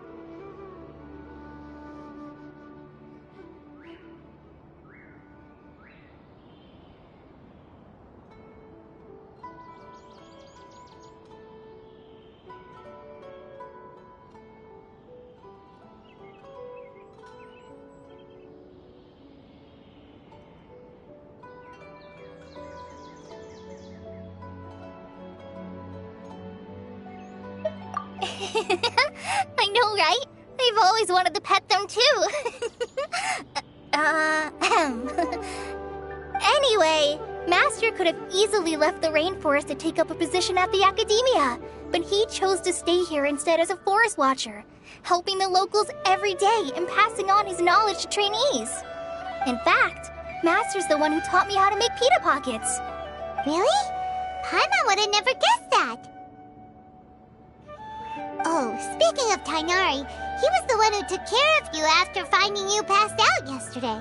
He even carried you all the way here. Paimon's still kinda upset, though. He kept scolding Paimon the entire way here.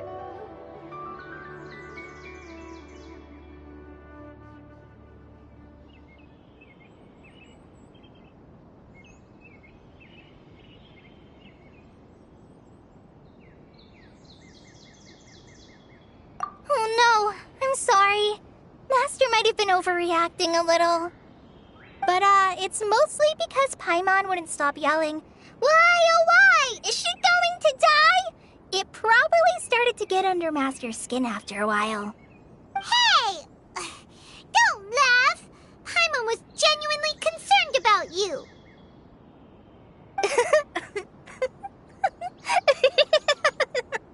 Hey!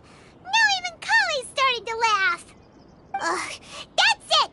Paimon won't forget this! It's time for some Paimonial wrath! No! Don't touch me!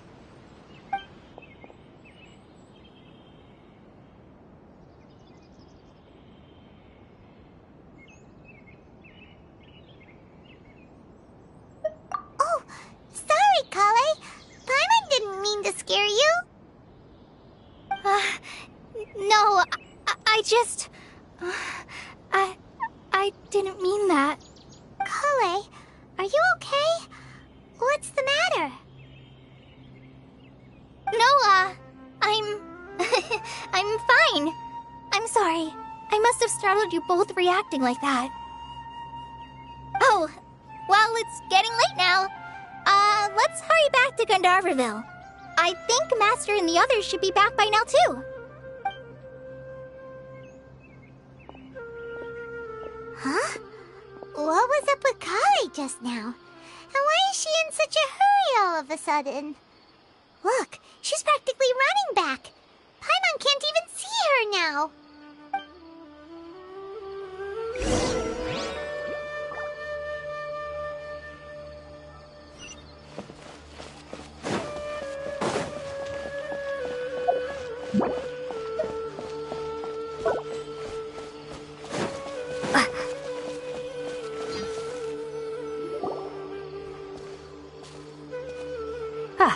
Traveler, you've returned.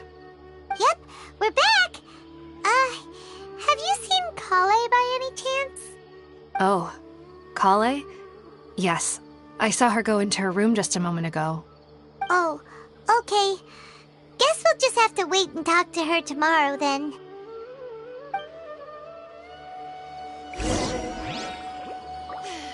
The rainforest climate is far more pleasant without the desert.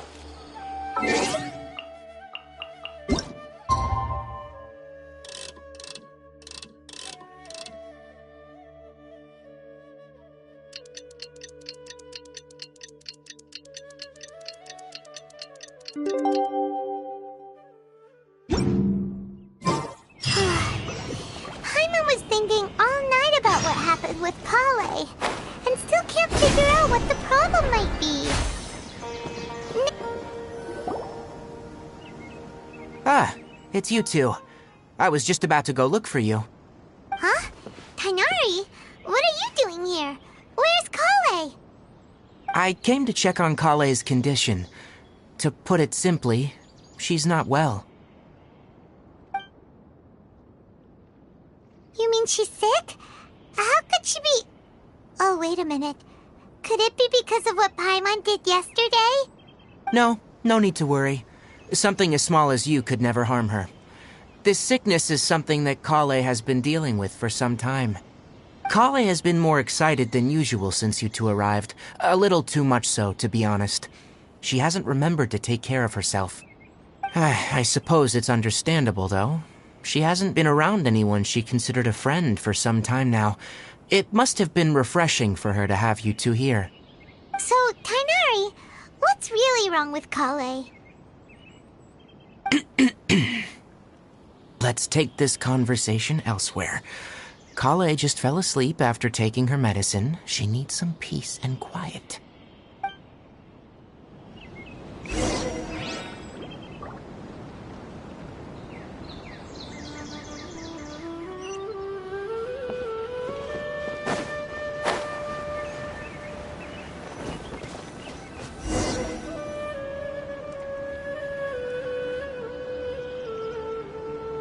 All right, let's continue our conversation here, shall we? To be honest, I hadn't realized you're that honorary knight from Mondstadt until Kale told me just now. I've also heard all about your deeds in Liyue and Inazuma. So just to clarify, what I'm about to tell you about Kale is not because of who you are or your past feats. Instead, I am going to tell you because Kale asked me to. And honestly speaking, I was against Kale revealing her past to you. But she insisted, saying you two treated her with sincerity and as a friend. So now she wishes to reciprocate the gesture. So, Tighnari, what exactly is wrong with Kale? You said this is something she's been dealing with for some time. Just how serious is it? Right. Ever since she was a child, she's been afflicted with a disease called Elazar. Elazar? Yes. It's a disease unique to the lands of Sumeru. It is characterized by dark and hardened scales that form on the body. At first, the afflicted may only feel mild numbness on affected areas of the skin. However, as the disease progresses, one may begin feeling fatigued and even experience peripheral paresthesia. In its final stages, the disease strips a person of the ability to control their own body, and they effectively become completely immobile. That sounds terrifying.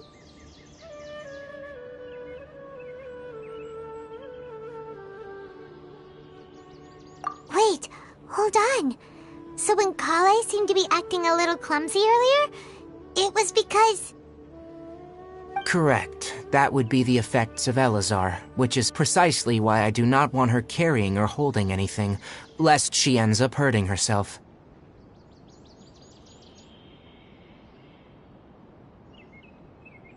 With appropriate treatment, the disease can be effectively controlled before it progresses to a more serious stage.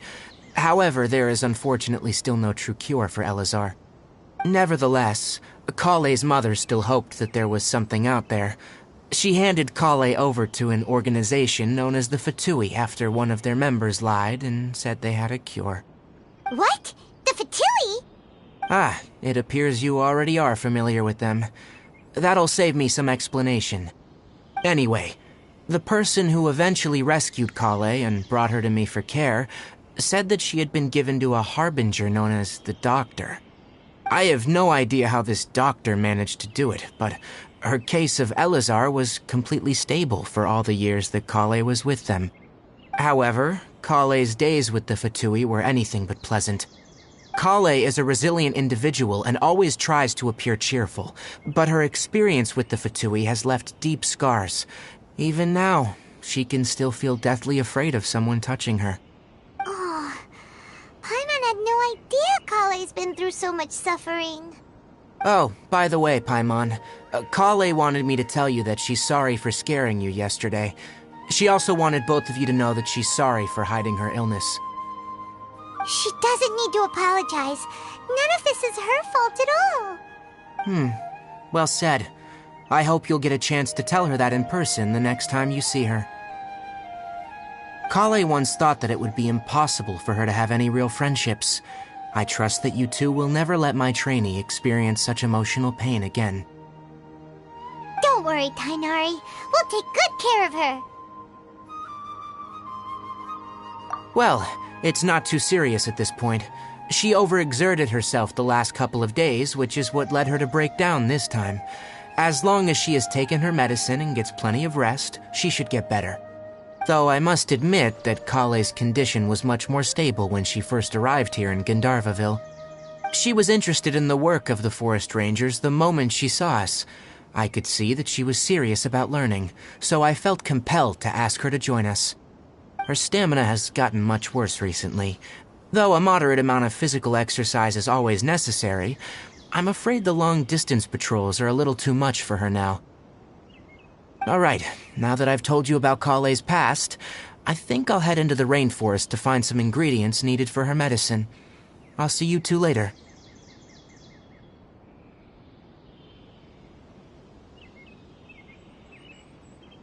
Yeah, we'd like to do something to help Kale too. Alright, but I must warn you two. The rainforest is a dangerous place, especially for someone who's still recovering, like the Traveler. You must follow closely and listen to every instruction. No problemo! Let's go then. We'll be looking for a plant known as the Nilot Pala Lotus. It's often used to help those afflicted with Elazar recover their energy. Hey, Tainari? Where exactly are we going to find this plant? Nilot Pala Lotuses can be found all over the rainforest, but it often grows right here around Gandharvaville. Given the name, it sounds like we should be looking for it in the water. You are correct. The Nilot Pala Lotus grows in the water. When fully matured, they look like giant blue flowers floating on the water's surface. Quite an attractive species, if you ask me. The large petals are actually the plant's leaves and sepals, which surround a very small flower. You should note that many of the plants found in Sumeru have names that are contrary to their species. Take the Calpalata, for example. The plant is not a lotus at all, but rather a vine. And then there's the Sumeru rose, which is not a rose, and is completely contrary to its name. Okay then. Note to Paimon. Never bring up the topic of flowers with Tainari.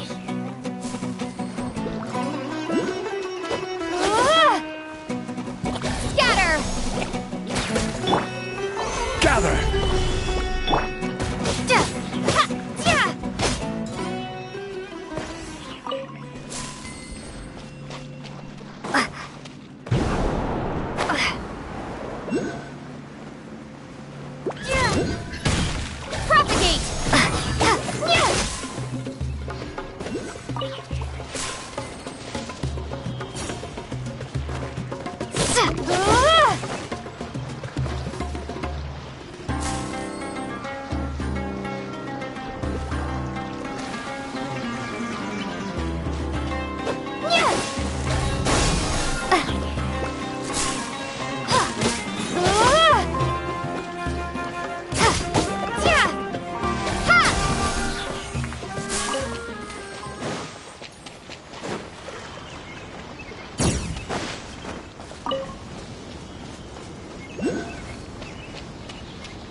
can't.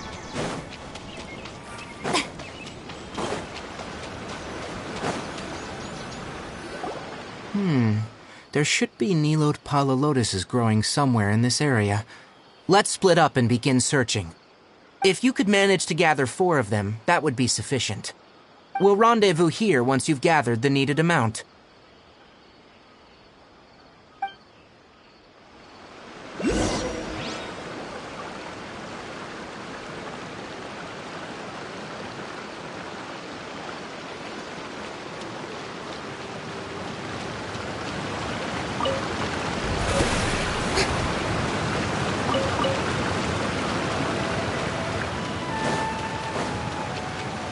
Alright, we've gathered enough Nilode Palalotuses. Let's head back to meet Tighnari.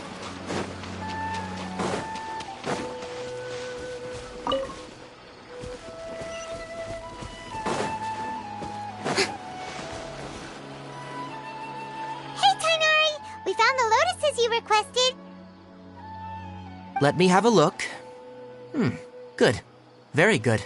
These are all excellent quality. I'm glad you two came along. Your exploration experience helped save me a lot of time here. It seems we even have enough time to stock up on other things I need. Hey, Tighnari!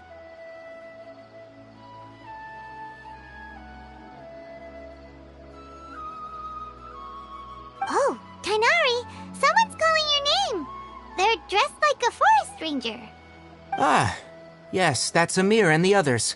But didn't they just set off not too long ago? What are they doing back so early? Let's go find out what's going on.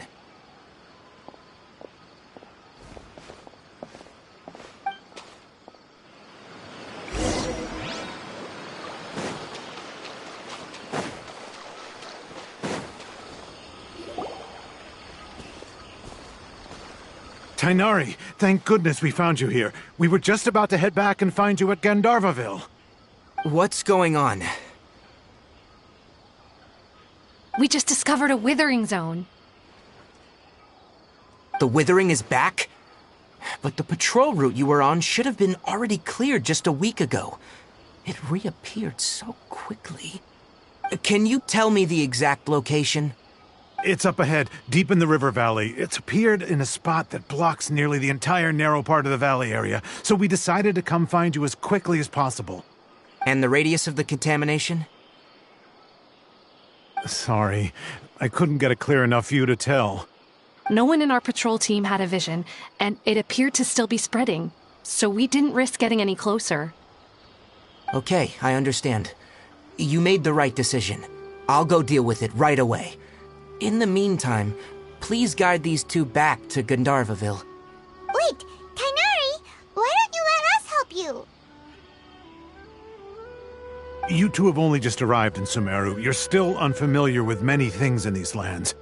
There's a unique type of anomaly that occurs in the Sumeru rainforest. It's called the withering. The affected areas not only cause nearby vegetation to wither, but it's also lethal to wildlife and even people. If you don't carry a vision, then you should think twice before approaching such places. Yes, Amir is absolutely right. I wasn't kidding when I said the rainforest is a dangerous place. As Amir said, only someone with a vision, that is, the power to manipulate elements, will be able to resist the withering's corrosive effects for a time. That's right. If any of the forest rangers without a vision come across a withering zone, we first make a record of the location and then have a ranger with the proper abilities deal with it, like Tighnari here. Only someone with a vision can venture within a withering zone and find a way to deal with it.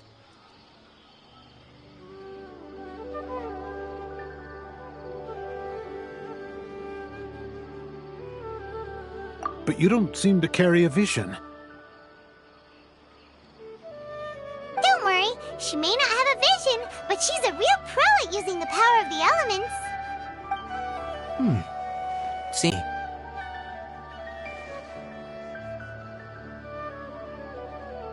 We typically only teach visitors how to identify the withering as they're about to leave Gandharvaville. We'll make an exception today and show you what it looks like up close.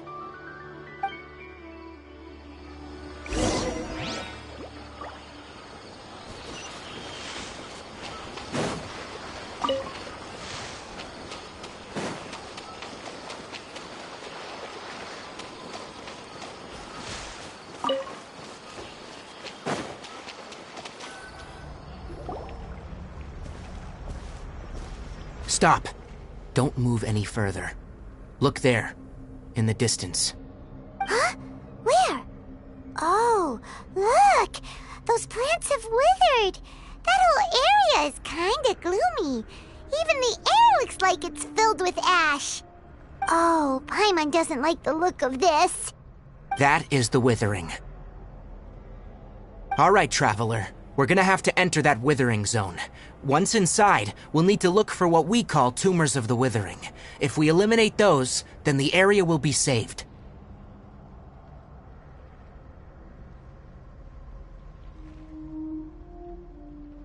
Thank you. But I must warn you, don't push yourself. This is your first time handling this sort of thing, after all. Even with elemental powers, once you step inside the withering zone, you may experience extreme discomfort. If at any point it becomes too much, return outside the zone and take a breather. It could become a matter of life and death. You ready then? Let's go.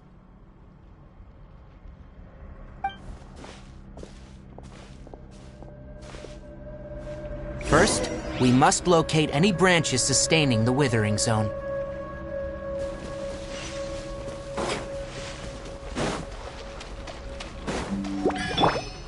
Propagate! Laid bare.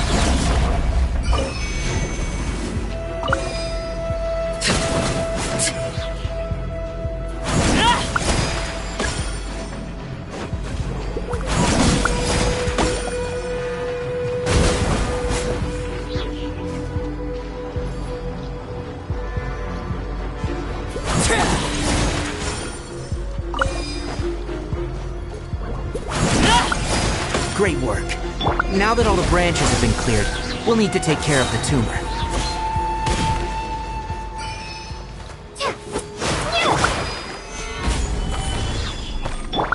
The show begins! Scatter! Now, destroy the tumor of the withering.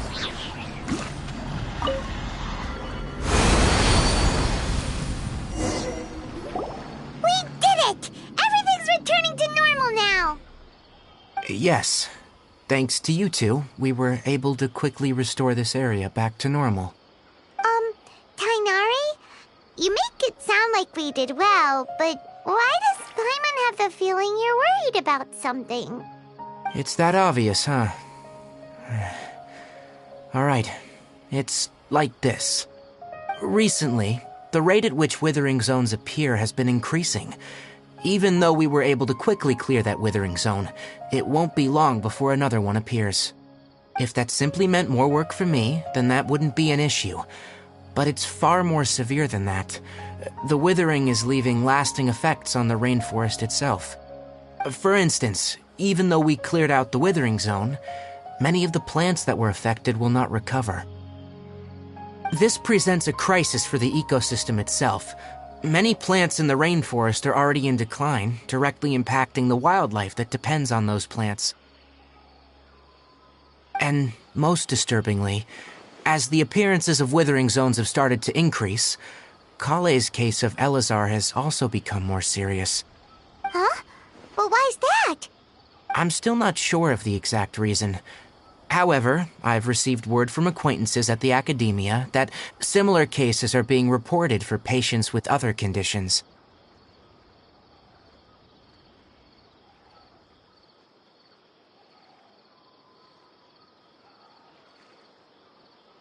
No, none that we know of. The withering has been recorded in Sumeru for millennia. It's said that it originates from the depths of the world. Oh, by the way, have you heard of Irminsul before? Irminsul is a tree located deep beneath the surface. Although it isn't like any tree we know in a biological sense, you can basically think of it as a large tree that grows downwards rather than upwards. I'm sure you've heard of ley lines, right? They're like the roots of Irminsul, spreading and extending from a massive cavern deep underground all the way up to the surface.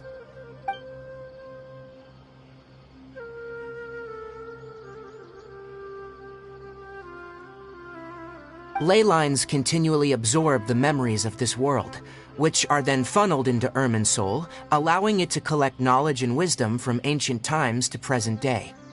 The Dendro Archon is known as the God of Wisdom because her consciousness is directly connected to it. It is also said that the Dendro Archon's power is a manifestation of Irminsul.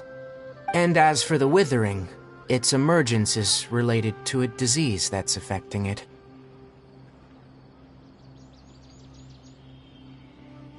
That's right. My ancestors learned of this from Greater Lord Rukkhadevada's familiars a long time ago, but even those mysterious creatures did not know of a cure for Irminsul. I'm afraid we Rangers will be battling the Withering Zones here for a long time, until a cure is found. Alright, that's enough on this topic for the time being. Now that we've taken care of things here, it's time for us to head back to Gandharvaville.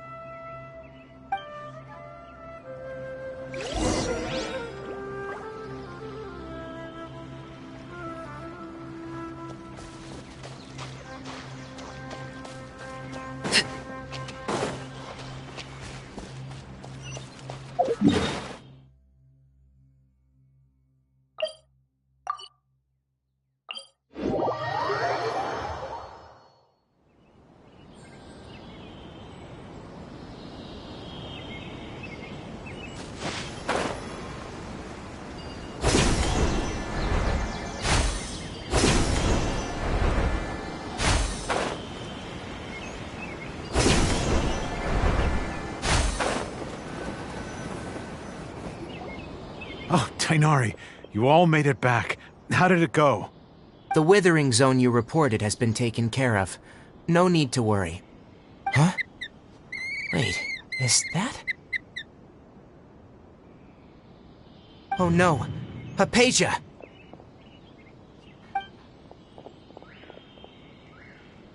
Huh? What's wrong, Tighnari? This Duskbird is Hypatia's designated courier for urgent news. You do remember her, don't you? She's the scholar you and Paimon were following when you first arrived in Sumeru. Oh, her? How could we forget? So did something happen? Let me see what's written in the letter first. So what's it say? And what's with that weird expression on your face? Just let Paimon read it. Huh? All Paimon sees are 3 squiggly lines. Yes. Allow me to explain. After we brought you from Hypatia's cave to Gandharvaville, Hypatia resumed her meditation. She must have just finished. It's been nearly 3 days since she's had anything to eat, and it appears she's forgotten to prepare some rations. This letter is her asking us for help. We need to go. What? You mean she's been sitting there for 3 days? Hey, wait, how did you know all that from just a few lines on the paper? Well, obviously because this has happened before. Last time she drew 5 lines, and by the time we found her... Well, I'd prefer not to remember that. Needless to say, Hypatia's been through worse, but we should still get to her as quickly as possible. I've got some emergency rations set aside for times like these. Paimon, Traveler, could you two bring these to her? Wait, you want us to bring her the rations? But will the Traveler be okay if her cave is still filled with that funny incense? Let's find out. Here, Traveler, take a smell and see. So, how do you feel?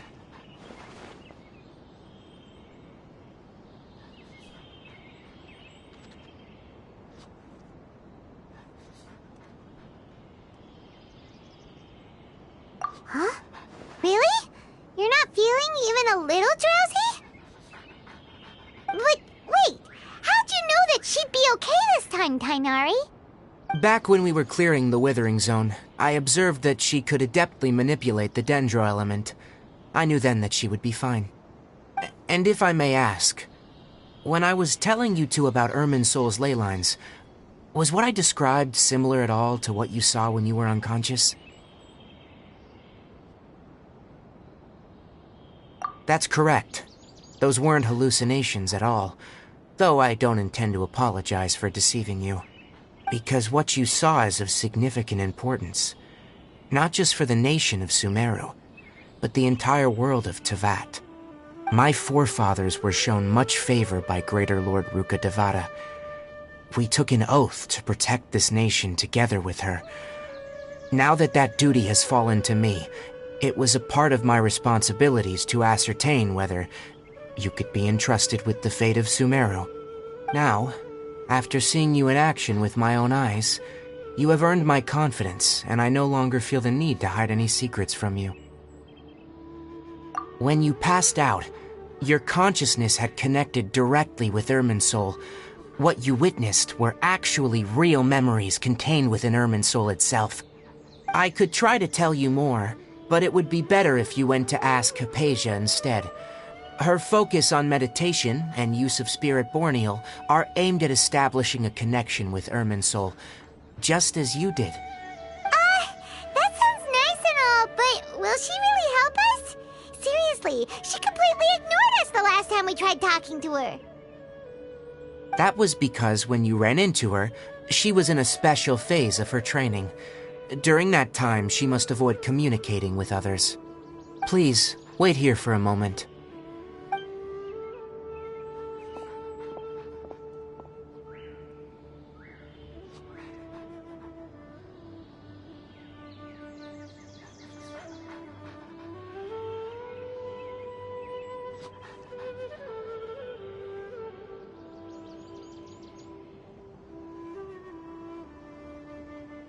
Here, take these.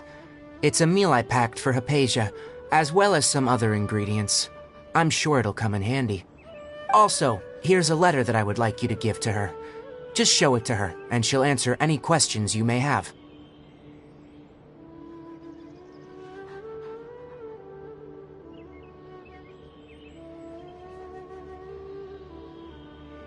No, I should be the one thanking you.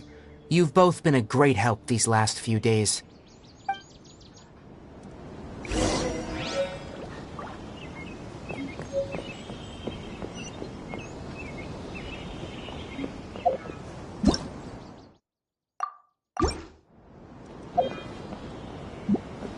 Yesterday.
Hypatia should still be in the cave.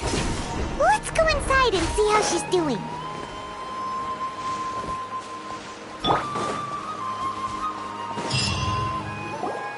Hello? Hypatia? Hey, there's nobody here. Maybe she went out to look for some food. Let's try looking around the area.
Hypatia, are you alright?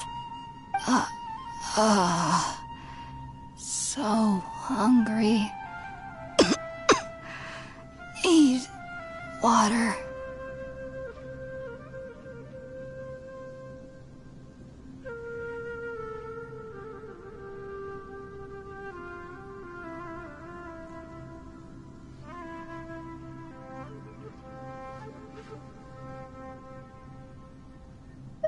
There's no way we can get her to eat in her current condition. Let's try finding some water first. Huh? Wait. Why does it look super foggy outside all of a sudden? Anyway, let's go look around.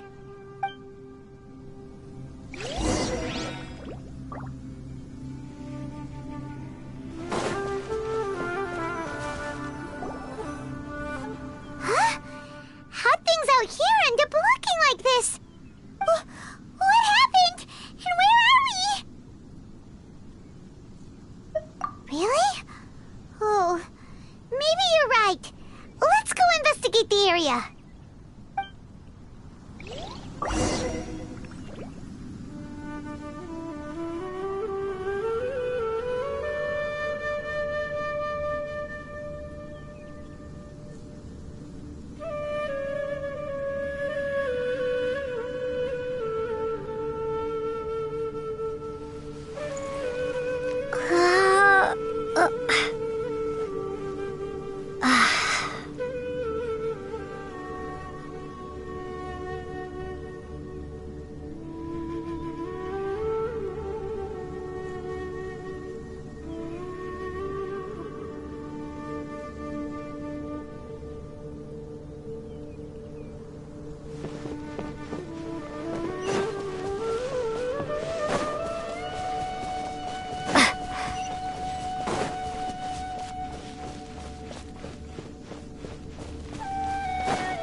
It's huge!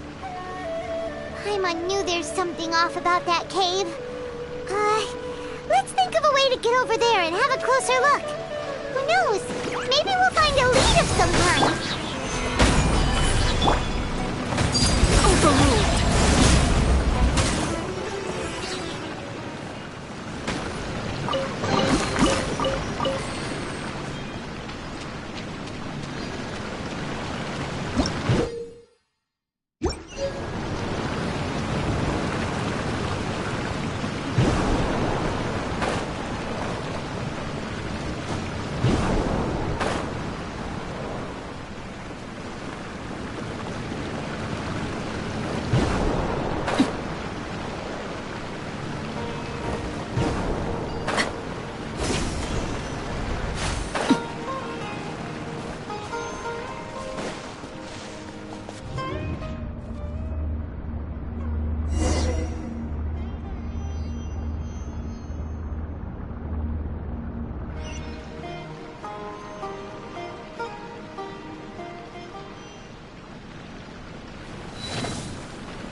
Solidify! Germinate! Transfixed!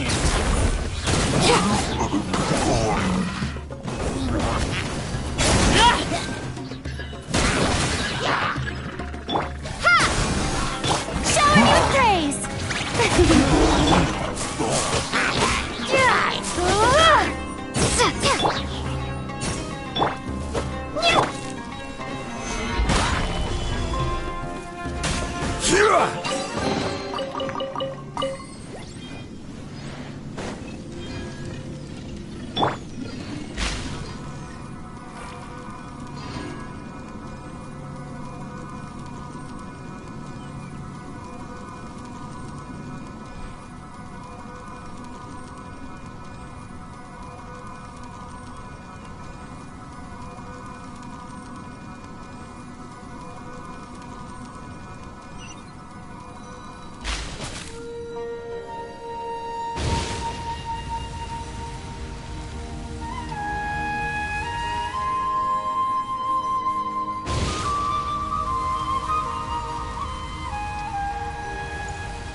What is going on here?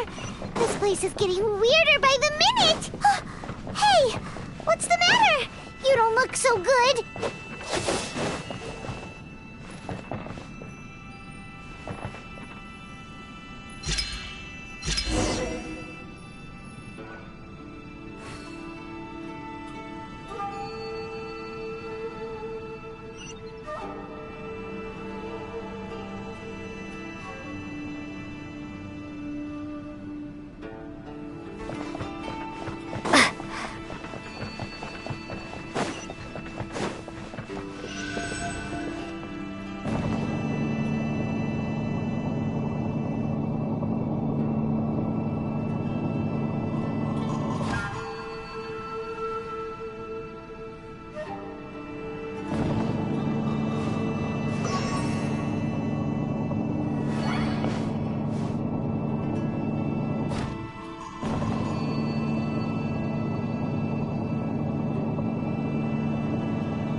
Well.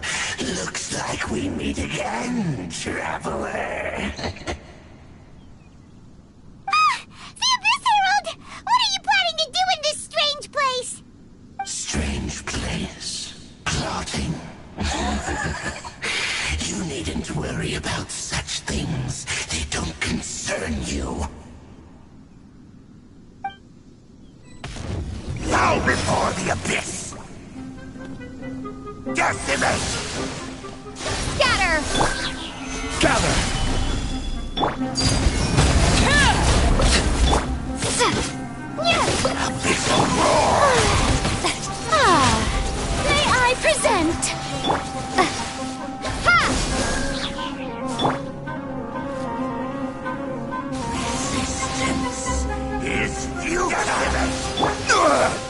nothing to fear.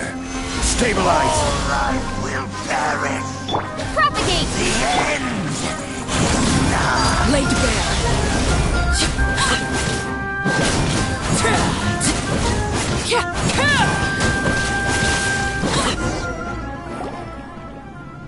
Huh? Why can't we beat this guy? Oh, Paimon doesn't get it! We faced others like him before! What's wrong this time? Traveler, though you may have managed to avert countless crises before, your good fortune was bound to end sooner or later. It's time you realize how weak and powerless you really are. Your brother. Oh, pitiful traveler. Are you really so ignorant? Or are you just living in complete denial? His Highness has long since forsaken you. Your meager existence in his eyes is that of an annoying bug, only to be stepped upon. The bonds of love and family which drive you to find your sibling are utterly gone. Your journey is meaningless. But don't you fret now. Today will be your last. Now die!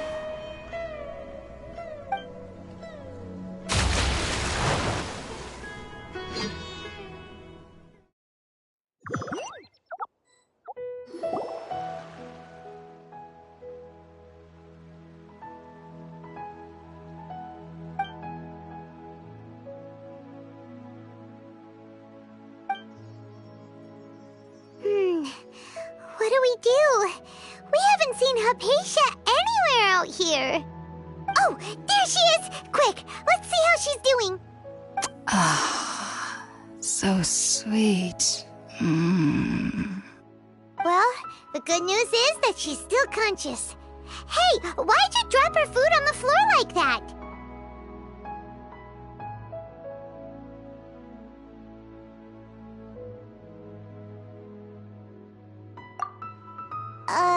Are you okay?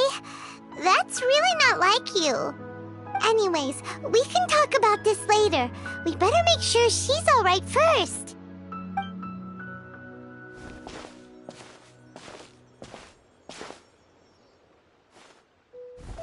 Whoa! Wait a sec. Look at all this fruit lying around her. We can put that to good use.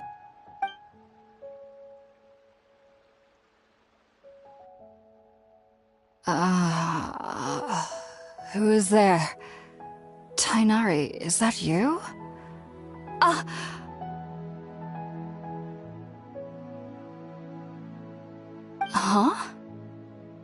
It's okay. You can relax, Hypatia. Tainari sent us here to bring you some food and water. Here, we have a letter that he asked us to give you.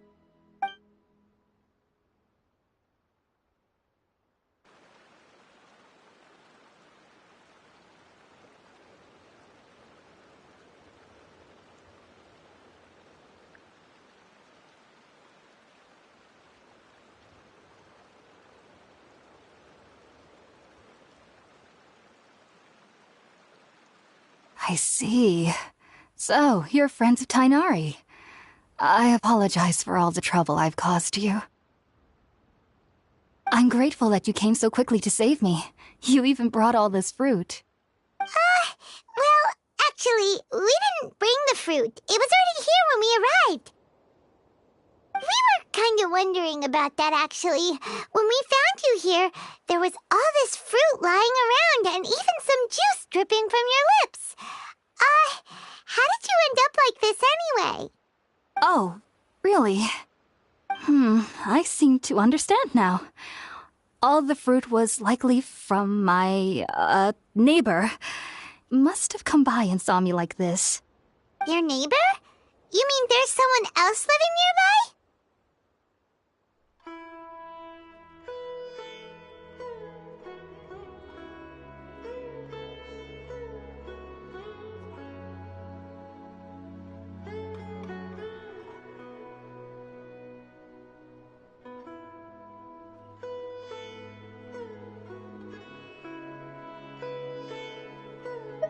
Oh? So you're able to see them too?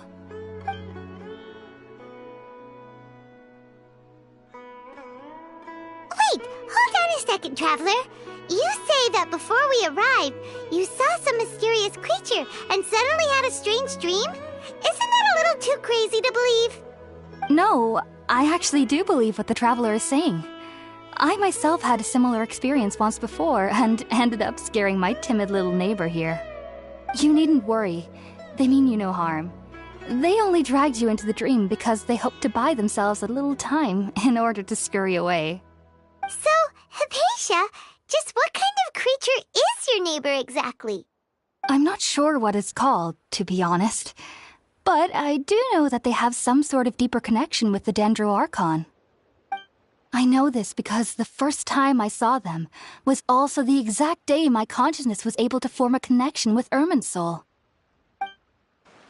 Even after I opened my eyes and stopped meditating, my heart was still pounding, and my mind was racing with all the knowledge that I had touched. And at that very moment, I suddenly noticed a small figure at the opening of the cave. In my curiosity, I began to walk over to the creature. They must have already been used to me living in the cave, because they didn't seem to mind me approaching them. They just kept doing whatever they were up to. It wasn't until I crouched down next to them that they suddenly realized that I could see them. Oh! And then? And then I had a dream. By the time I came to, they were nowhere to be seen. I was convinced they'd never show up again. But sure enough, I saw them nearby a few days later. And they weren't alone. I feel like they aren't as afraid of me as the first time I approached them. But I never would have expected them to save me.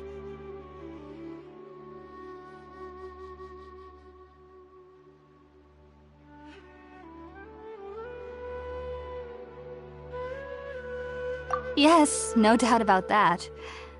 By the way, Tighnari mentioned in his letter that you had questions for me regarding Irminsul.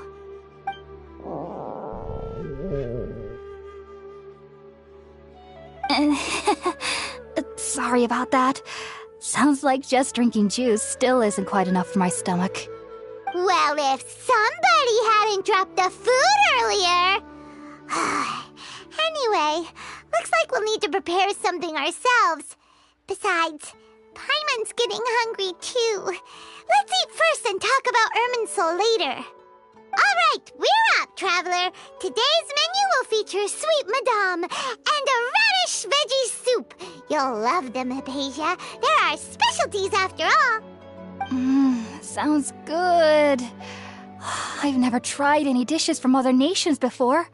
I certainly look forward to it. It's been so long since I've had a decent meal, too. To be honest, the last time had to be when Tighnari came to visit.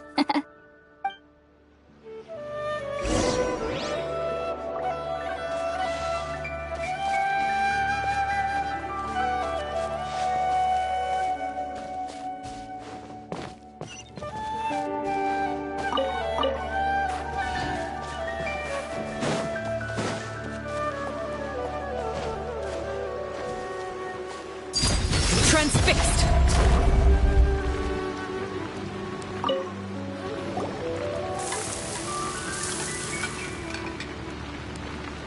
All done!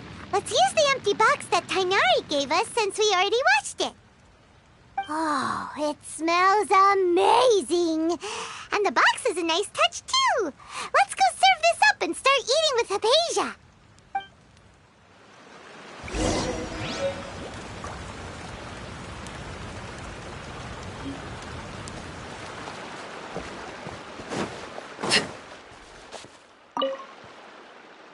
Are you already finished cooking? Smells delectable. I'm truly thankful whenever I can enjoy a proper meal like this. Cooking really isn't my forte.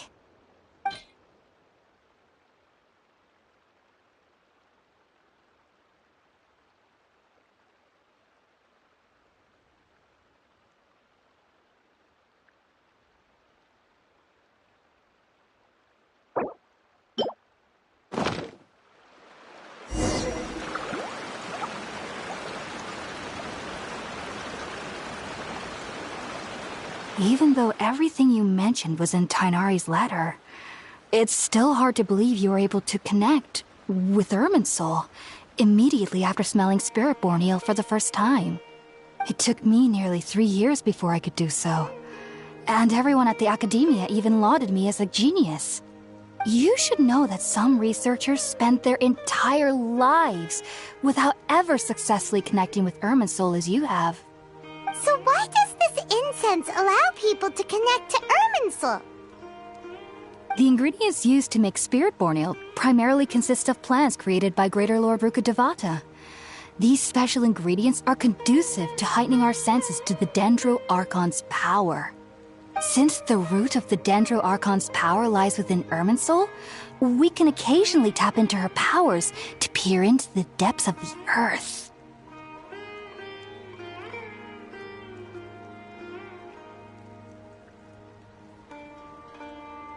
Naturally, anyone who can establish a connection with Irminsul in their first ever attempt must be a person of great understanding. Makes sense. But Paimon's got a question. Why was she sensitive to the smell of those plants for such a long time? That was primarily due to her body's unique constitution. Stimulated by the incense, she could perceive the Dendro Archon's power and experience the sensory overload, hence the adverse reactions. Taking in any scent similar to the ingredients of Spiritborn ale would cause adverse effects. Not to worry, though. It appears you've already fully recovered. Technically, your body should still be sensitive to the powers of the Dendro Archon, but unless you're using intentional meditation techniques, the scent of Spiritborn ale should no longer trigger such reactions. Whew. Well, that's a relief.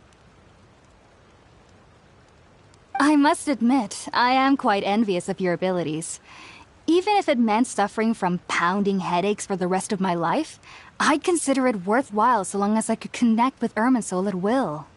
Whoa, you're really serious about this whole thing, aren't you? I am a researcher after all.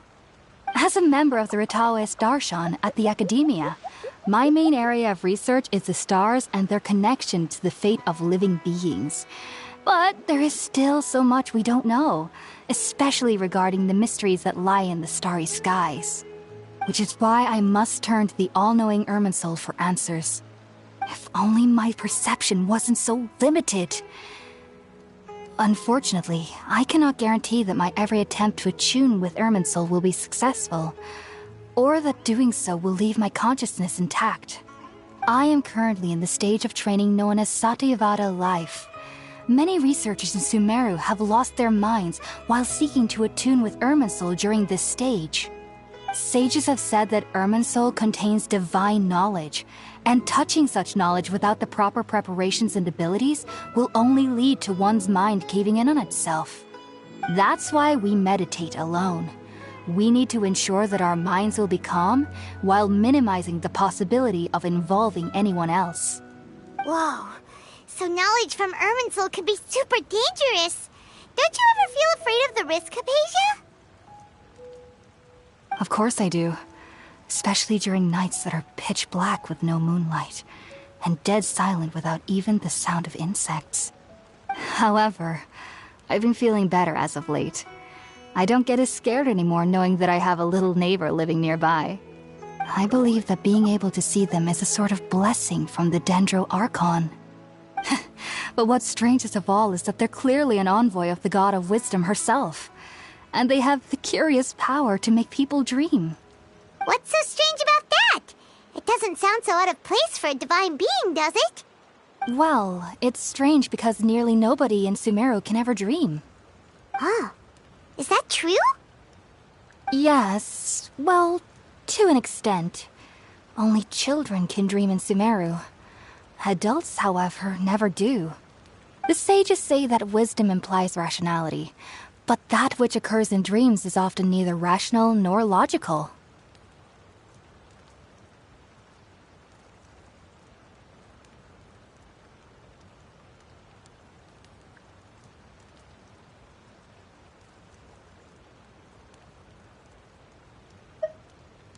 Yes, if one struggles with anxieties, those emotions could influence their dreams.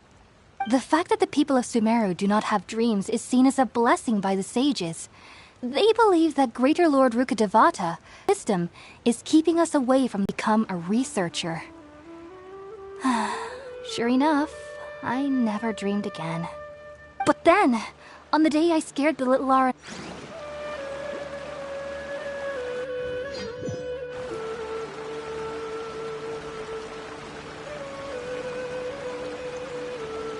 Even though everything you mentioned was in Tighnari's letter, it's still hard to believe you were able to connect with Irminsul immediately after smelling Spiritborn eel for the first time. It took me nearly 3 years before I could do so. And everyone at the Academia even lauded me as a genius. You should know that some researchers spend their entire lives without ever successfully connecting with Irminsul as you have. So why does this incense allow people to connect to Irminsul? The ingredients used to make Spiritborn ale primarily consist of plants created by Greater Lord Rukkhadevata. These special ingredients are conducive to heightening our senses to the Dendro Archon's power. Since the root of the Dendro Archon's power lies within Irminsul, we can occasionally tap into her powers to peer into the depths of the earth.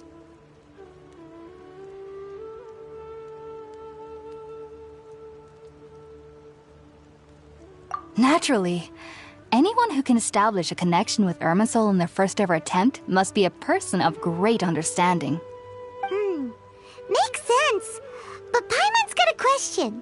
Why was she sensitive to the smell of those plants for such a long time? That was primarily due to her body's unique constitution. Stimulated by the incense, she could perceive the Dendro Archon's power and experience the sensory overload, hence the adverse reactions. Taking in any scent similar to the ingredients of Spiritborn ale would cause adverse effects. Not to worry, though. It appears you've already fully recovered. Technically, your body should still be sensitive to the powers of the Dendro Archon, but unless you're using intentional meditation techniques, the scent of Spiritborn ale should no longer trigger such reactions. Whew. Well, that's a relief. I must admit, I am quite envious of your abilities.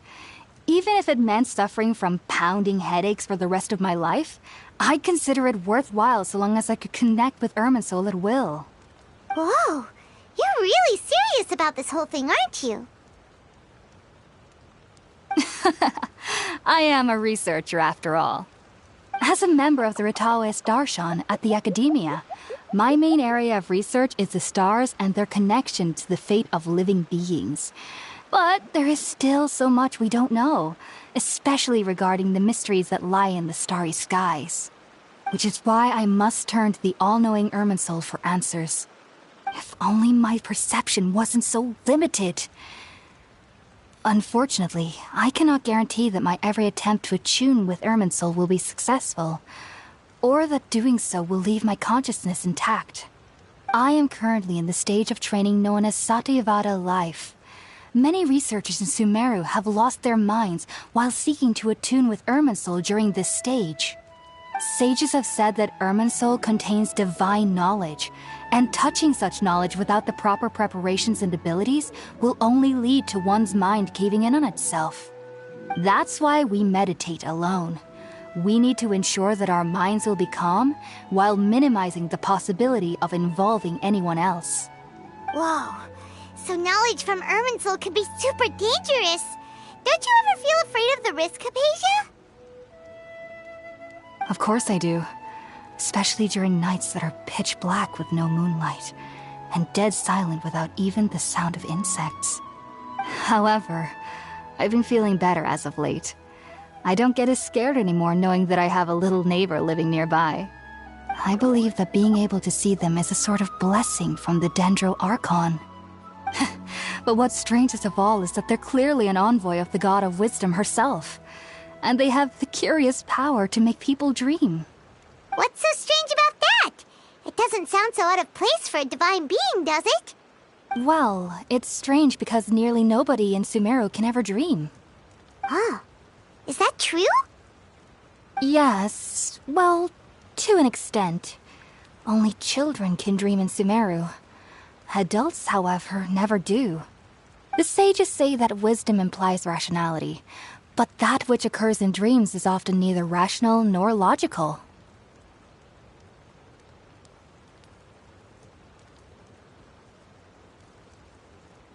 Yes, if one struggles with anxieties, those emotions could influence their dreams. The fact that the people of Sumeru do not have dreams is seen as a blessing by the sages. They believe that Greater Lord Rukkhadevata, the god of wisdom, is keeping us away from the foolish delusions you encounter in your sleep. I was born into a family of scholars in Sumeru City. Ever since I was a child, my parents would always tell me that I'll know I've grown up once I stop dreaming. I studied hard, enrolled as a student in the academia, and went on to become a researcher. Sure enough, I never dreamed again. But then, on the day I scared the little Aranara, I suddenly saw a dream again. It was incredible. Though I don't exactly remember what I saw, I clearly recalled the feeling. I suddenly felt like I was a child again. Back then, I was foolish and ignorant as any youth would be, but I was free of fear. Maybe dreaming isn't as bad as we've made it out to be. Just be sure not to speak of this if you travel to Sumeru City. They'll look at you as if you've lost your mind. So, do you have any thoughts about the things she saw when she connected with Irminsul? Sorry. I'm afraid I don't have any answers as of now. All I can say is that what you saw is a memory contained within Irminsul itself. World forget me. What could that possibly mean? If only I could ascend past Satyavada life and begin Paripurna life, I might have some more answers for you. If you two are ever in the area again, please be sure to come and see me.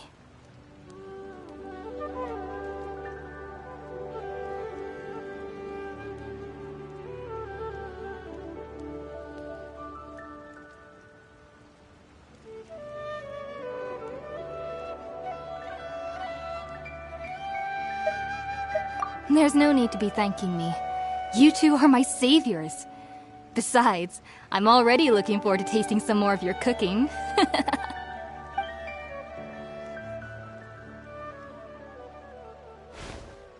that we know Hypatia is alright and had the chance to ask her some questions, Paimon thinks it's about time to head back to Gandharvaville.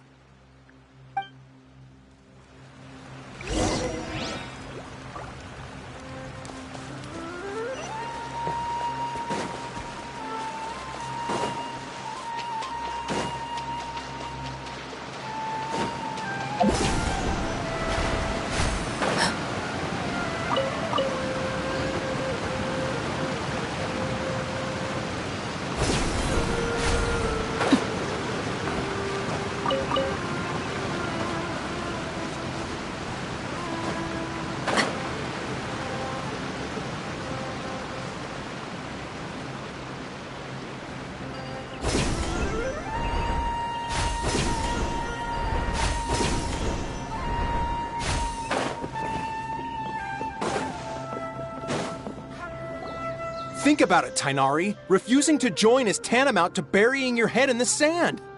I understand that you're a forest watcher and that it's your duty to combat the effects of withering zones. But isn't it evident that such work is not a lasting solution to the problem? As Sage Kage clearly stated, your presence and guidance in Sumeru City is pivotal in finding a cure for Irminsul. How could you possibly refuse? Keep your emotions in check, Gulam.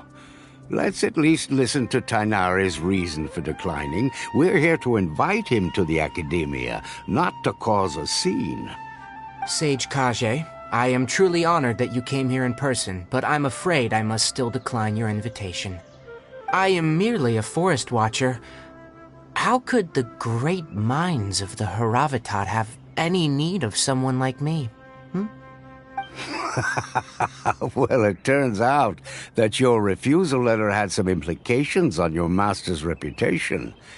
He is a renowned sage of the Immorta, after all. So now I've come here in his stead. I see. Well, I figured that given his temper, he would come here and berate me personally. Tighnari, your master is an integral part of this effort, and now he requires your assistance. And what exactly does my master need of me, Sage Kage? You'll know once you've arrived in Sumeru City, that is. And, how long will I be required to stay? There's no definite answer as of now. Do you mean to tell me that, despite coming all the way here to Gandharvaville, you still can't answer the questions I laid out in the letter to my master? If that's the case, then I'm afraid I cannot give you a definite answer either. Tighnari, but you... So be it. Come, Gulam, we're leaving.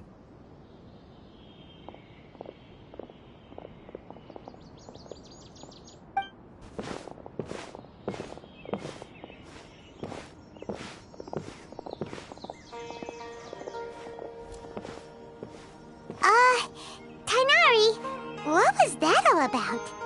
It's nothing. Some people from the academia wanted me to go to Sumeru City to assist them with a project, but I had to refuse on account of all my responsibilities here. But all that can wait. How did things go with Hypatia? It was quite the eventful trip, but the main thing is that she's safe and sound. She answered a bunch of questions for us, too. Very good. Now that the Traveler has made a full recovery, there shouldn't be any reason for you to tarry here longer. I assume you will be heading to Sumeru City, correct? That's right! We want to meet Lesser Lord Kusanali and ask her for advice. Do you have any idea on how we can find her? Sorry, I'm afraid I don't have any advice for you there. Well, do you at least know anyone we can try asking in Sumeru City? Let me think. My trips to Sumeru City have been fairly short, and most of my acquaintances are researchers. Oh, how about this? I'll write you a letter of introduction that you can give to a researcher I know. He's from the Amorta Darshan and is adept at gathering information. Asking him might prove worthwhile. Also, when you enter Sumeru City, you'll probably end up receiving something like this item here. I'm not sure if it will ever come in handy for you, but maybe you can give it a try. Oh? What is it? It's called an Akasha Terminal. It's a tool produced by the Academia that utilizes the legacy of Greater Lord Rukkhadevata. Some say that this item is the very basis of Sumeru's reputation as the City of Wisdom. Needless to say, this device and its usage fall under the Academia's expertise, so I'll leave it to them to show you how to use it. Great! Next up, Sumeru City! But wait, before that...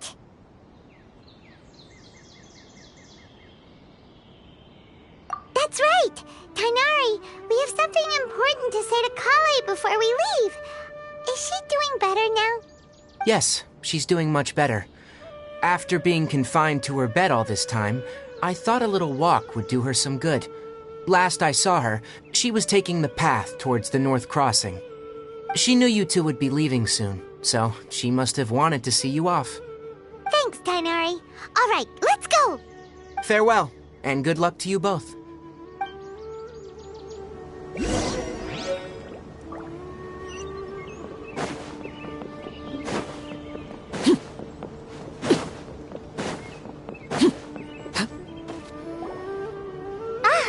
I've been waiting for you two.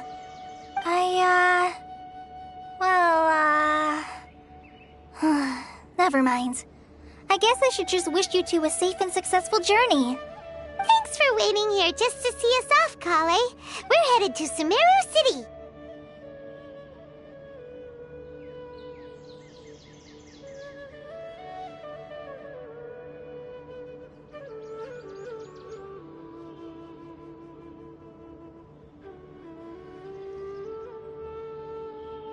Don't worry about me. I can take care of myself. My condition won't be getting in the way of my duties. I want to be a forest ranger after all. It's up to me and the others to protect the rainforest here. And, I'm sorry. I should have told you both about my condition when we first met. I just wanted you two to treat me as a normal friend, not some girl that needs your sympathy. But I guess now I understand that the most important thing is for friends to be genuine with one another. There's no need to apologize, Kale. We should be thanking you for trusting us enough to be your friends and sharing your past with us. We're probably still gonna worry about your condition, but that's because we're friends and we care about you. Thank you. That means a lot. Before you leave, I have something for you. Oh? What is it? It's my recipe for pita pockets. I told you that I'd give you a copy, remember? My handwriting is a little, messy, so please don't laugh. Yay! Thanks, Kale. Now we can eat those scrumptious little pitas whenever and wherever we like. I hope that whenever you eat them, you'll both remember your time here in Gandharvaville.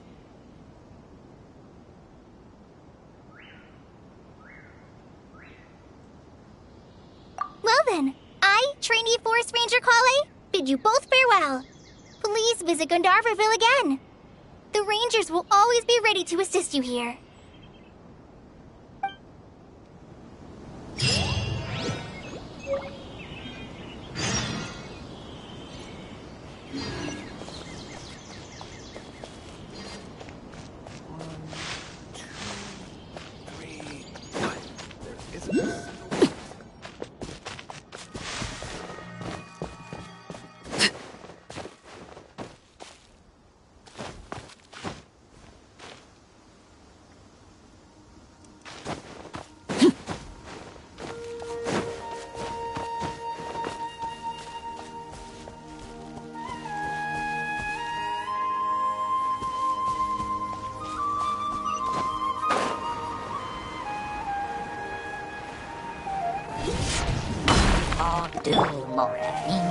Solidify!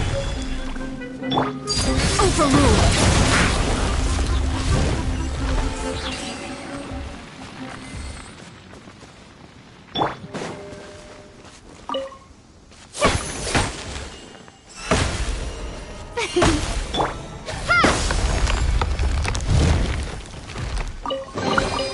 I'll keep this close.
entered the city, something on their head. It appears this is your first time visiting Sumeru City. Oh, yeah, that's right. But how did you know that? Because there's currently no information on either of you in the Akasha. But no need to worry, that won't prevent you from entering the city. In fact, the Academia conveniently provides each traveler to Sumeru City with a device. Perhaps you too have heard of the Akasha before. It's our beloved Greater Lord Rukkhadevata's lasting legacy, a treasure trove of collected knowledge. After centuries of tireless research on the Akasha, the Academia created one of its most ingenious inventions, the Akasha Terminal. As long as you are within Sumeru's borders, you may use an Akasha Terminal to connect directly to the Akasha and access any knowledge you need. I should mention that due to technical limitations, the operation of Akasha terminals will be much smoother and more effective in large cities such as Sumeru City and Port Ormos. Oh, so this is the thing that Tainari was telling us about. It sounds pretty amazing. You two are quite fortunate. Until recently, it was standard practice to only issue Akasha terminals to outlanders who spent an extended amount of time in Sumeru. However, this policy was recently changed, and now all travelers are issued one upon arrival. Here are your Akasha terminals. Please handle them with care. It kinda looks like a leash.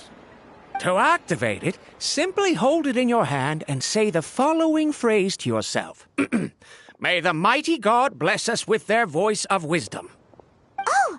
Since this little doodad lets you access knowledge, maybe we can use it to find a way to meet Lesser Lord Kusanali. Let's give it a try. Ahem. May the mighty God bless us with their voice of wisdom.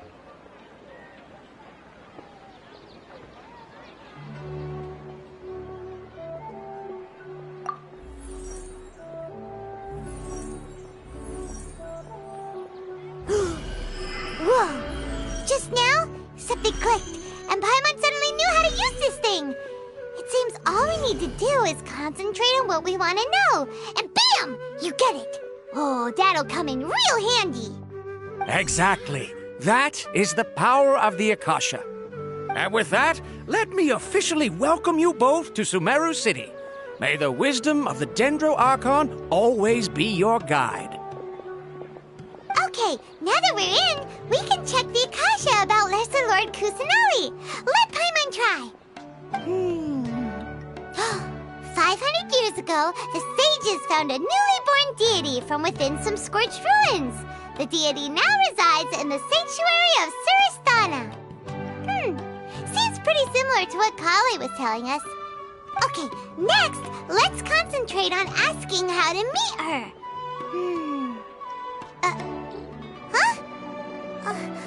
Paimon doesn't sense anything. The Akasha didn't respond to Paimon's question. Oh, come on! Ugh. Focusing on this question feels like when you have something you're trying to remember and it's on the tip of your tongue, but you just can't think of it. Ugh. Paimon's brain is exhausted.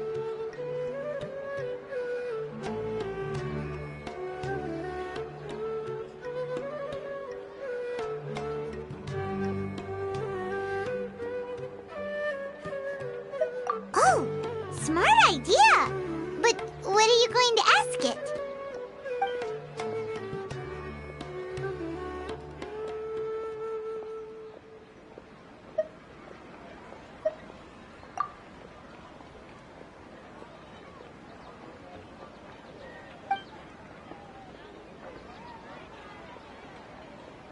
Uh-oh. Paimon's getting all teary-eyed all of a sudden. It feels like the people of Sumeru really missed their Archon.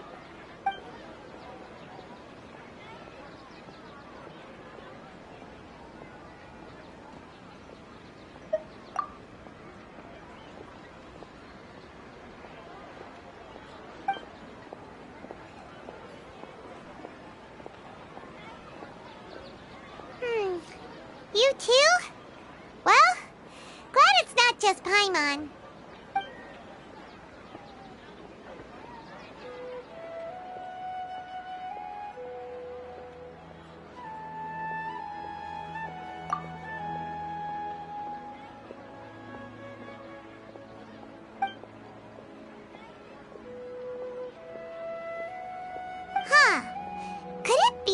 because we're Outlanders and we've only just arrived in Sumeru?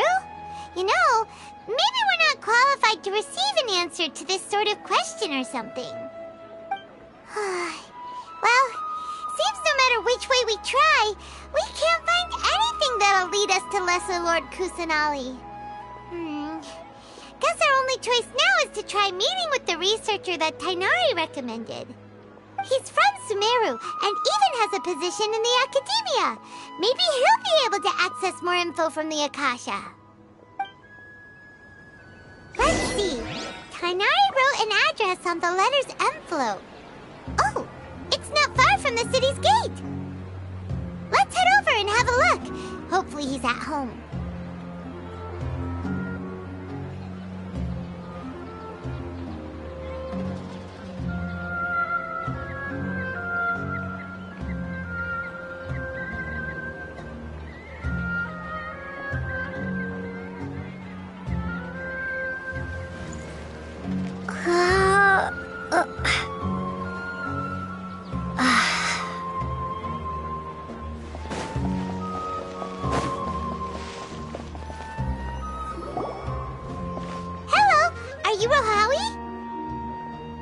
Yes, that's me.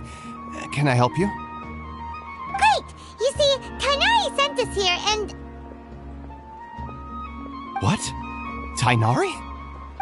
Please, there's no need to say anything, really. Sure, I admit that the article I published last month wasn't my best work, and maybe the data didn't produce the most convincing results, but...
This is a letter from Tainari! Oh, let me see. Oh! Ooh, what a relief. You two nearly scared the life out of me. So you two just have some questions for me? Seems even Tainari acknowledges my innate ability for procuring information. So, what is it you two would like to know? We want to meet with Lesser Lord Kusanali. Do you know a way we can do that? You mean you want to meet the Dendro Archon herself? This isn't exactly my area of expertise, but let me see what I can find in the Akasha.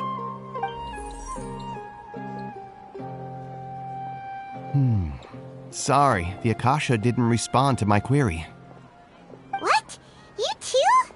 But what about your abilities for getting information and all that? Paimon was sure you'd be able to access more info than we did. Well, as I said, this isn't my area of expertise. I am but a lowly researcher, so the Akasha doesn't see a need for me to know more about the Dendro Archon. All I know is that ever since Lesser Lord Kusanali returned to Sumeru, she's never left the Sanctuary of Sorasthana or made a public appearance. Huh. Didn't expect her to be such a mysterious figure. The Dendro Archon is somewhat of a recluse. Perhaps she just doesn't want to entertain visitors, which would explain the lack of information in the Akasha. But then what can we do? No need to worry just yet. I'm only hypothesizing here. You could certainly try asking around and see if anyone else has ideas.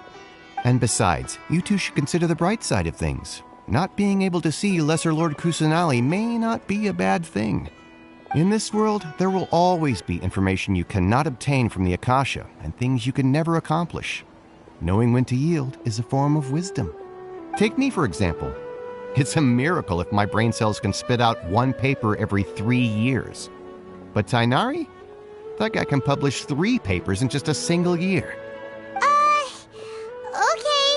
Thanks for your advice.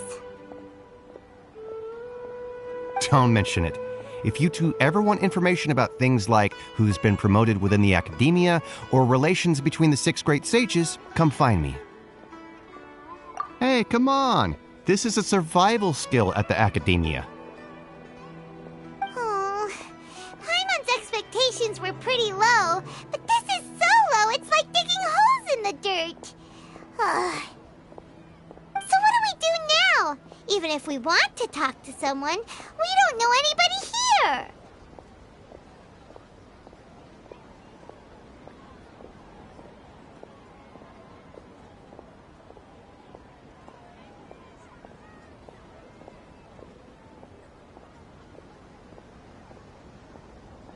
Huh?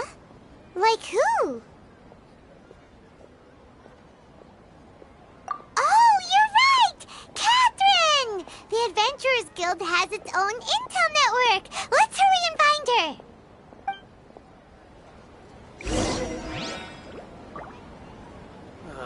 I've been handed all the cumbersome tasks again. Document everything. Watch out for pickpockets.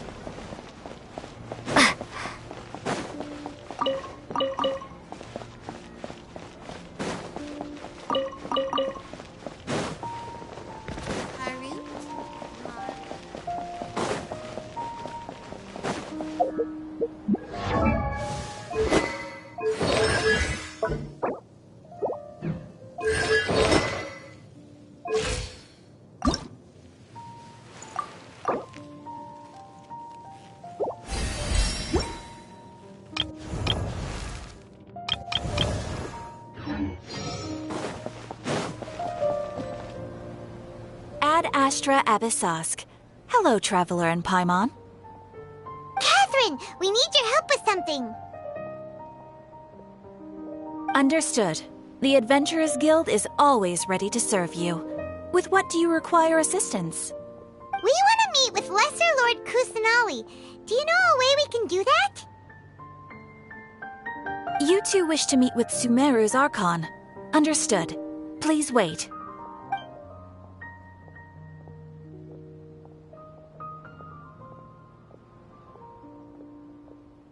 I apologize, but I am unable to call up any relevant information in the Akasha. I'm also unable to locate any pertinent information in my personal memory. Aww, another dead end.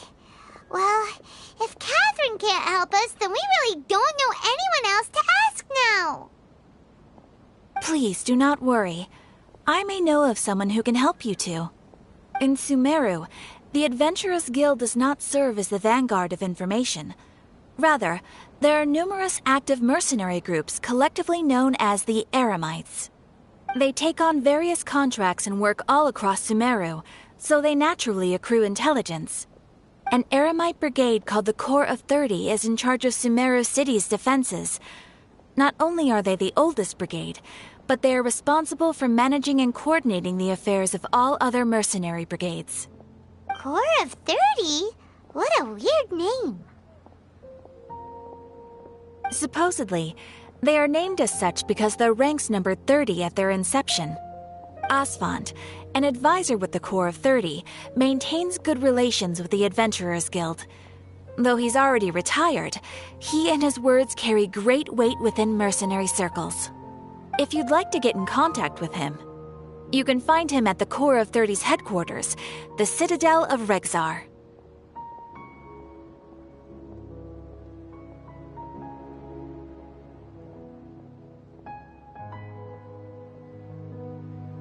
You're welcome.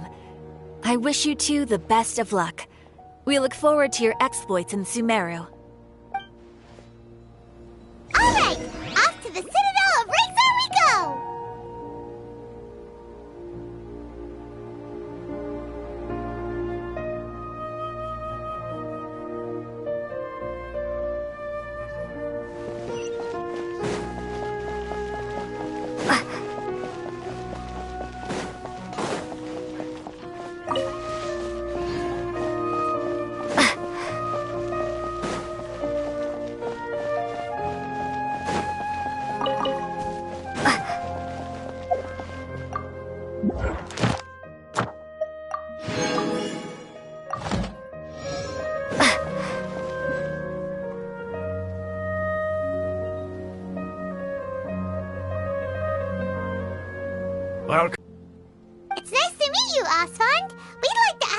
about something.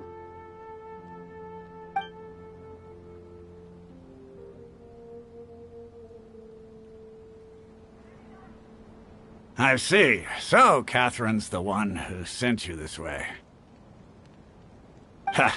It's true that the Eremites' network is vast, but even I can't help you meet the Dendro Archon. Wait, seriously? That's it? Afraid so. The Eremites aren't terribly religious, so we don't know much about divinities.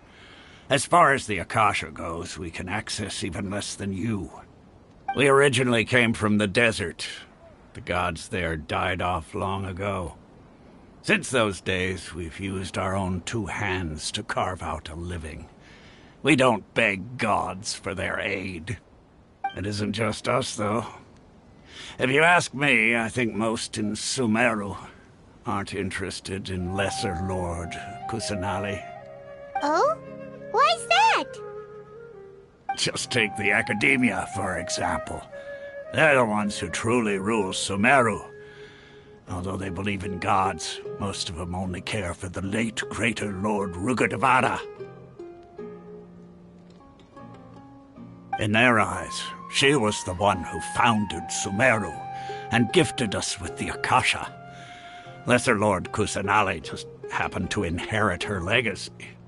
Because of the Academia's influence, most citizens are more familiar with Greater Lord Rugudevada and hold her in greater esteem.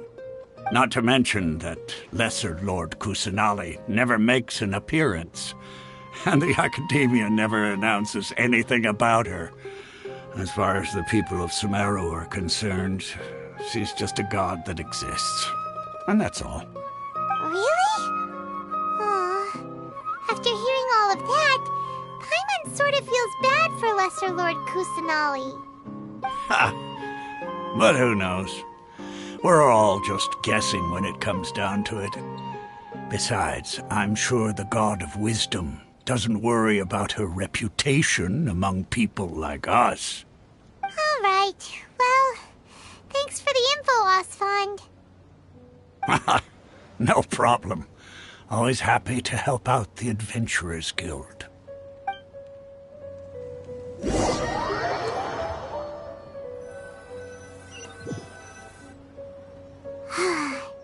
Seems Osfond was right about most people's attitudes here.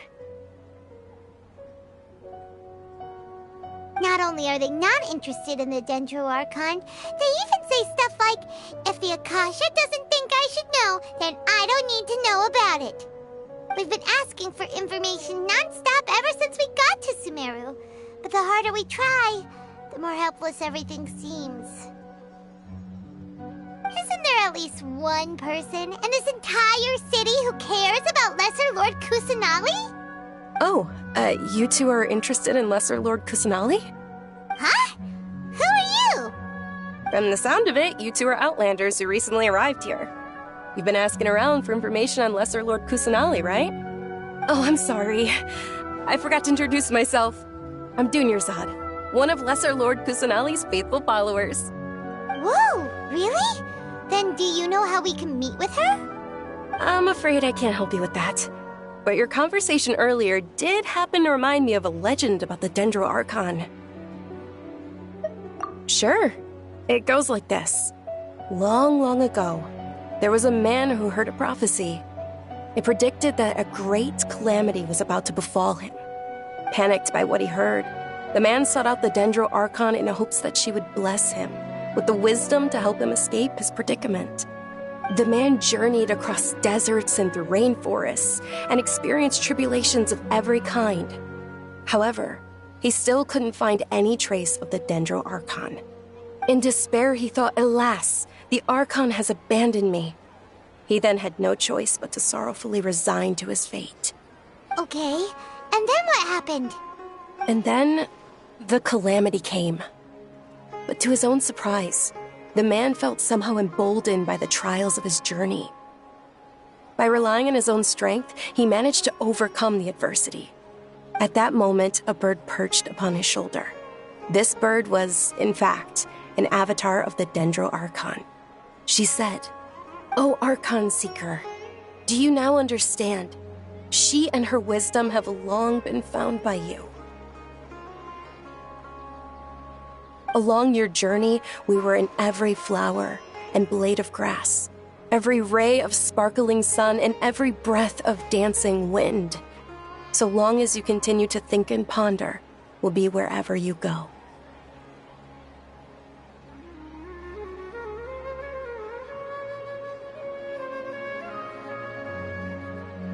Yeah, thanks for the story! Paimon feels all warm and fuzzy inside after that. In a way. It seems like this story is also one of the Dendro Archon's avatars. Dunyarzad, since you worship Lesser Lord Kusanali, can you tell us anything else about her?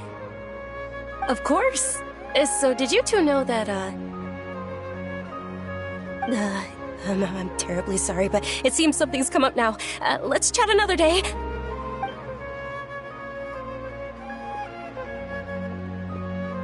Hey, wait!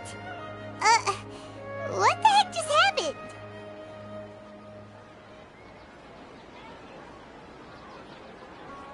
It looks like they're searching for someone. Dunyarzad was acting super nervous just now. You think they're looking for her? This stinks! We finally managed to find a lead about Lesser Lord Kusanali! We can't let them get in the way now! Let's see if we can get rid of them. Then we can catch up with Dunyarzad! Hey, have you two seen a brown-haired girl wearing a purple top and a long blue dress? We're looking for her. Did she have bandages wrapped around her wrists? Yes, that's her. Did you see which direction she went? Yeah, she went that way. Quick, after her!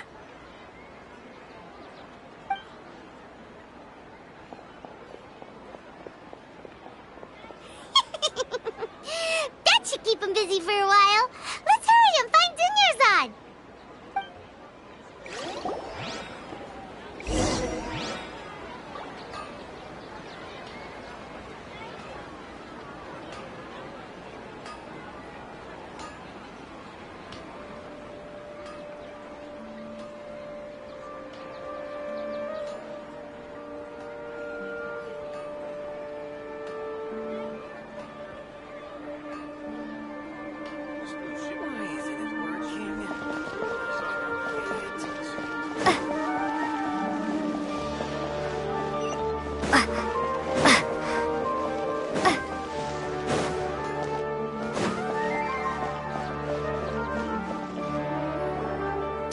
Dunyarzad, we thought you might have been long gone by now.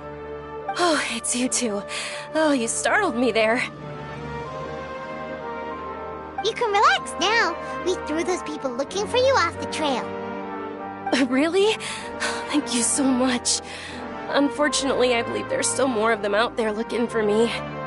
Uh-oh, looks like there are some coming this way. Huh? More of them? Then what are we standing here for? Run! No, wait, my body isn't in the best shape. It's difficult for me to run.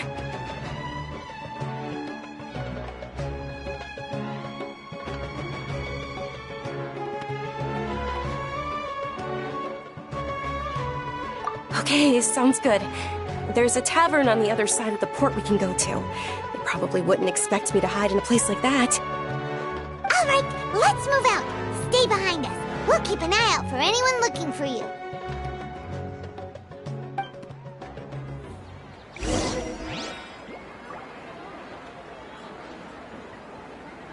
Trust me, just take my word for it.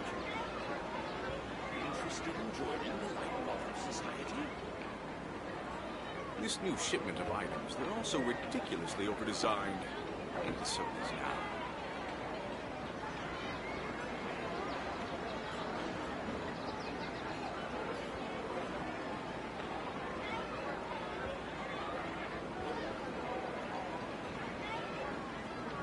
Trust me, just take my word for it.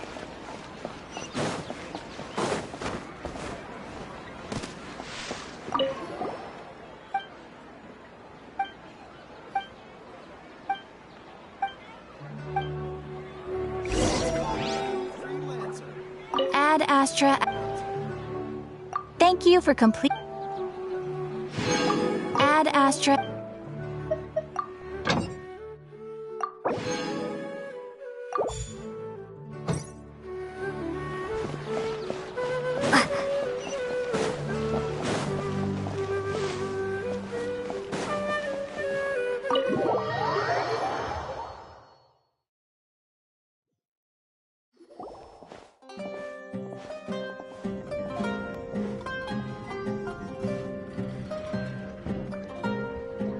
We made it. Oh, they shouldn't be able to find us now. Wait! Stand down, Dia!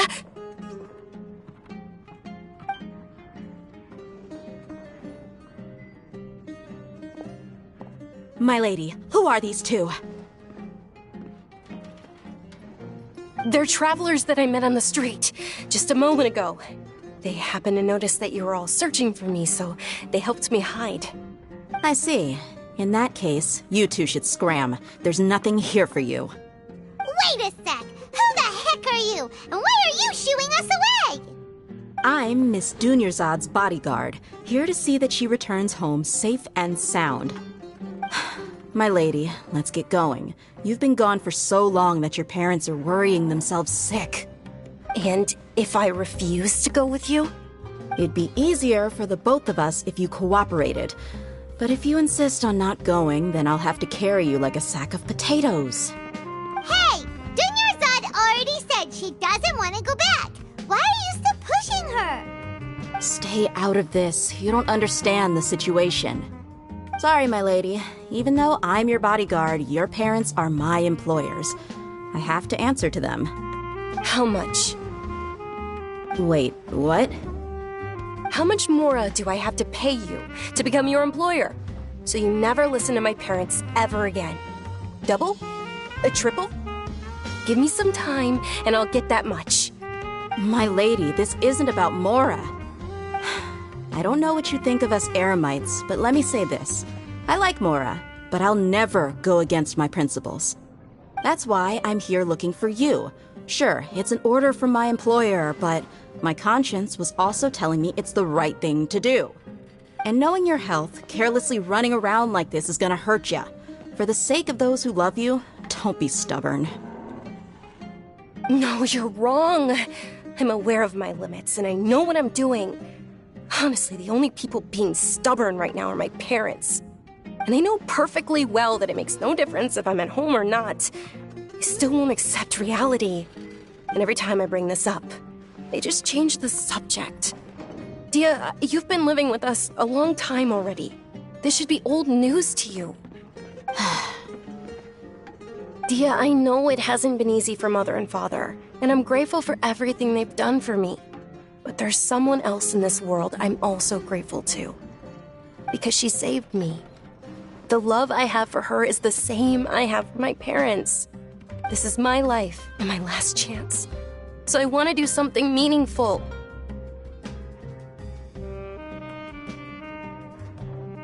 My lady, are you sure what you're doing now is meaningful? Yes, I'm sure. At least, it is to me. Fine, I won't ask you to return home anymore.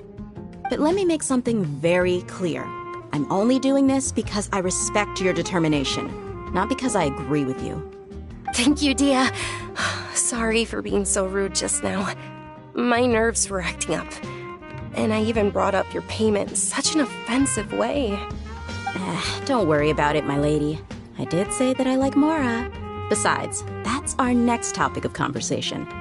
Today's little excursion caused such a ruckus that every single bodyguard at the estate was deployed. It wouldn't be easy to hide things from your old man. Since this definitely won't be your last escapade, here's a little tip. You should at least make it look like your room and things are still in order when you leave.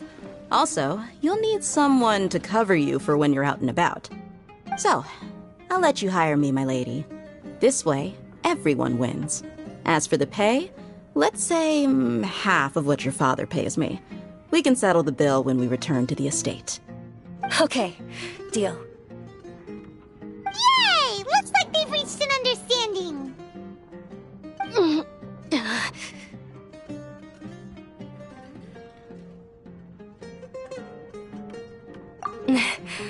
fine, really.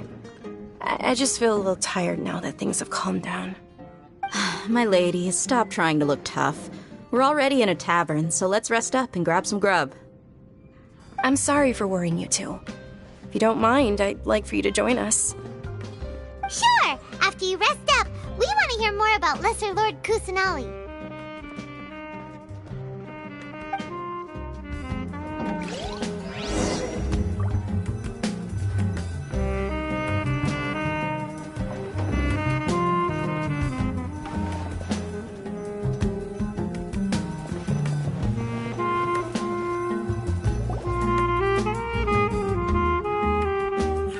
Well, if it isn't Dia, haven't seen you in nearly half a year.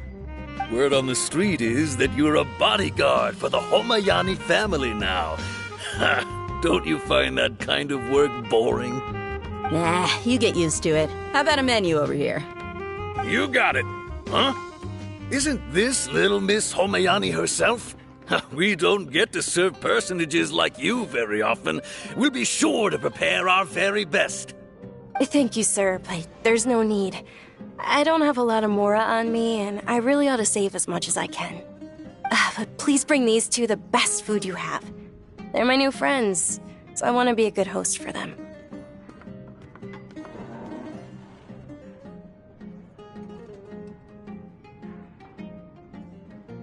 Yeah, we're already super grateful for everything you told us about Lesser Lord Kusanali. How about our charcoal-baked agelenach cakes? They're our signature snack, and they run cheap. Look, other customers over there are eating some now. They look kind of burnt and dry. Paimon will pass.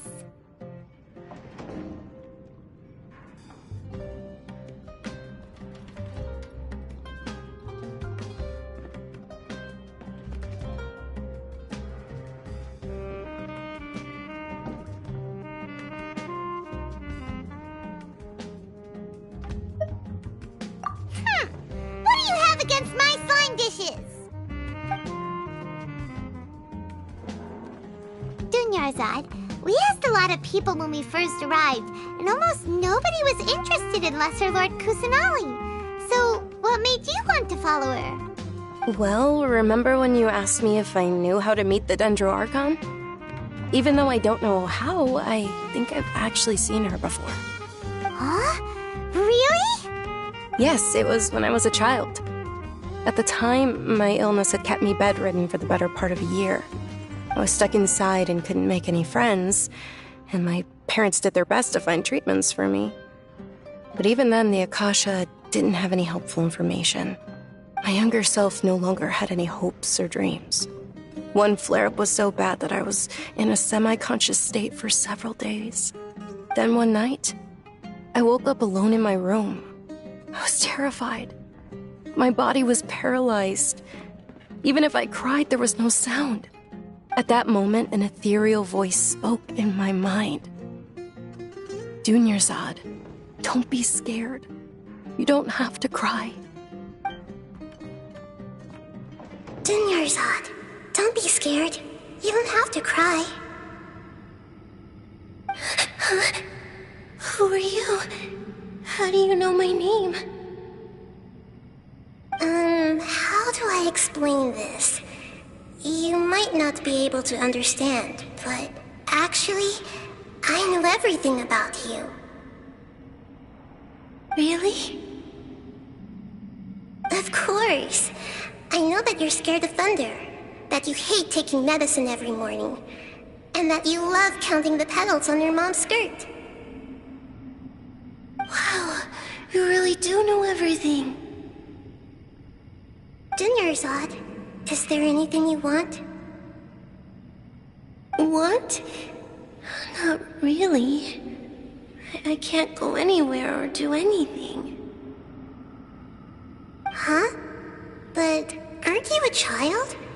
All children have wishes. Tell me what you want, and maybe I can make it happen. But, can you make my illness go away? Oh. I'm sorry. But I'm not powerful enough to do that right now. Then, can you be my friend?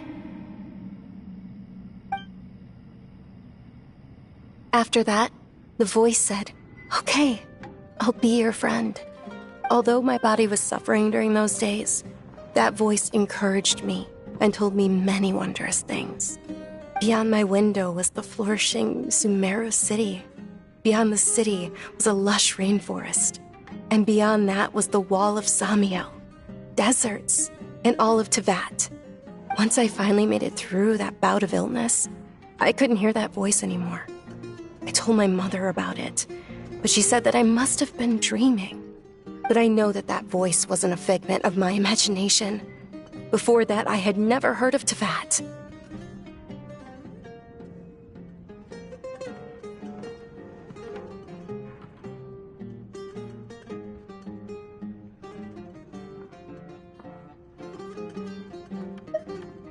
Yes, for sure.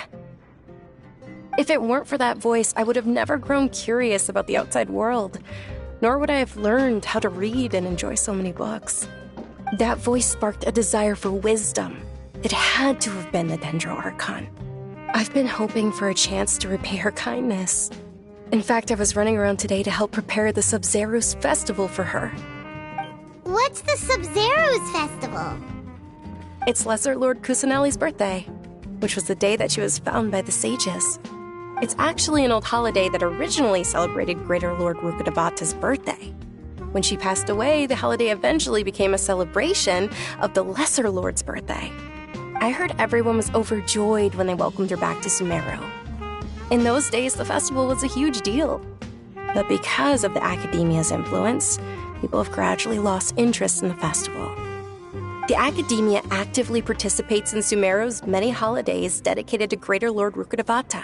But when it comes to the Sub-Zero's festival, forget any funding. They practically act like it doesn't exist. Maybe they see Lesser Lord Kusanali's birth as confirmation of Greater Lord Rukkhadevata's death, so they're reluctant to celebrate it. Aw, but that's awful. It is. It's absolutely terrible. Sure, the Greater Lord founded Sumeru, but hasn't Lesser Lord Kusanali been the one quietly protecting us for the past few hundred years? Just remember that we're still out in public. Don't get too carried away now. I know that people over by the Grand Bazaar still hold the Sub-Zero's festival to this day. But I hadn't met any of them before, so I was never able to contribute. But recently, I made a friend there who also follows Lesser Lord Kusanali. I gave her my savings because I want her to throw a wonderful festival this year. That's the least I could do for Lesser Lord Kusanali. Hold on, my lady. Does this friend happen to be Nilou, the one who sends flowers to the estate? Yes, that's her. I saw her leaving the other day with a nervous look on her face. It seemed like she was hiding something in her arms. Did you give her something? Yes. Initially, I didn't have much more prepared, so I had Nilou sell one of my skirts. I've agreed with Nilou to meet up at the Grand Bazaar today and see how things are coming along. Dia, would you accompany me? I'll carry you. No, that would be too much, even for you. You might as well just accept the lift. If I let you walk, who knows how long it'll take us. And if anything happens to you, then I'd really never hear the end of it from your father. But of course. Nilou will be thrilled to hear there are more people interested in Lesser Lord Kusanali.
should join the Corps of Well, your perspective.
Sorry I'm late, Nilou.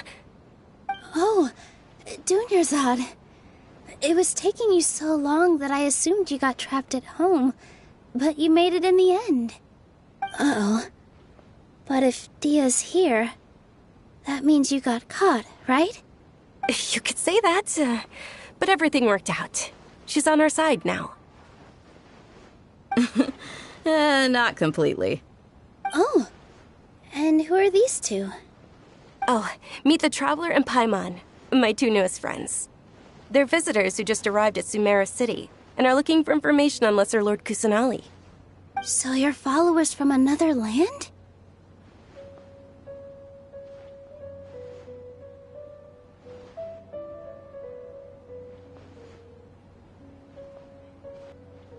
Oh, really? Well, that's okay. You're still invited to the Sub-Zerus Festival. Generous contribution. You're very welcome. It's the only thing I could do. Do you still have enough Mora? Probably? But don't sweat it. We've already finished renovating the stage. Come on, I'll show you.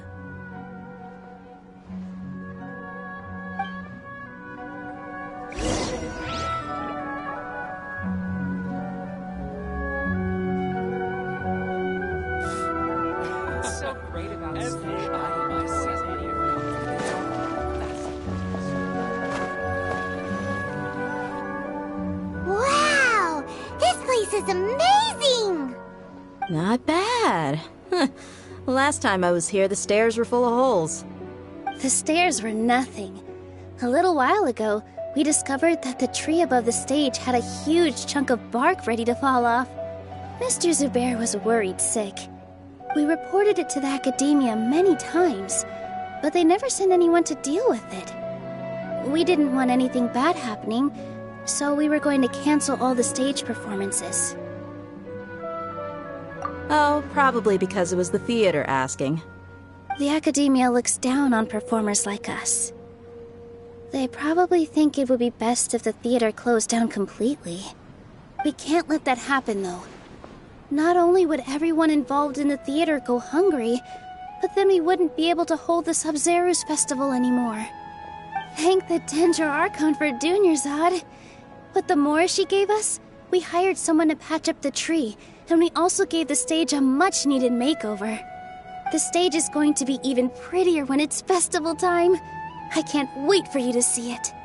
And I can't wait to see you on the stage. You've been practicing so long already. It's almost time for your dream to become reality. It's our dream. I'll do my best for the two of us. Nilou, what are you gonna be doing at the festival? She'll be dancing the dance of Sub-Zerus, the most important performance at the Sub-Zerus Festival. Dunyarzad, have you told him the origin of this holiday? I only told them about the Greater Lord and Lesser Lord so far. Okay, then I'll tell you two about how this holiday came to be. According to legend, The Sabzeruz festival was originally the Goddess of Flowers' birthday celebration for the Greater Lord. A long, long time ago, on one of Greater Lord Rukkhadevata's birthdays, her friends threw her a celebratory banquet. Some of the gods got drunk. One started playing music, and the Greater Lord started singing, so the Goddess of Flowers began to dance. As she danced upon the grass, countless beautiful parisaras began to bloom wherever she stepped. Those brilliant purple flowers became her dazzling stage. All the gods clamored, "Oh, if only time could stop at this very moment."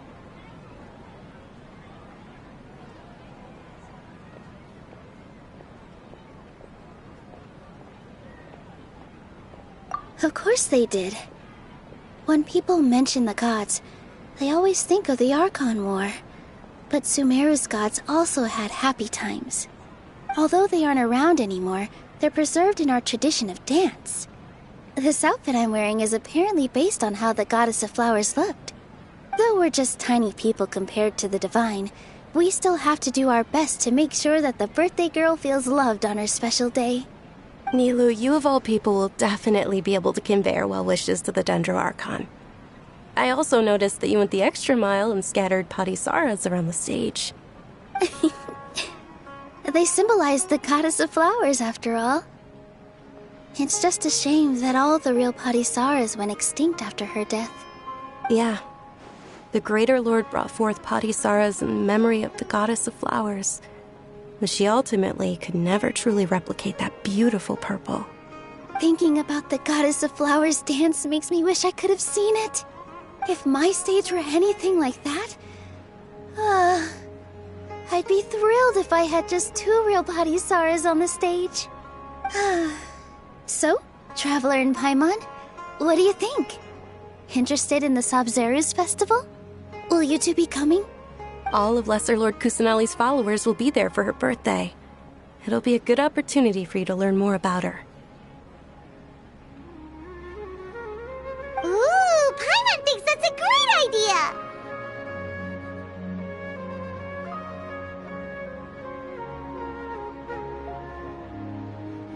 Hey, come on! There's nothing wrong with enjoying a festival.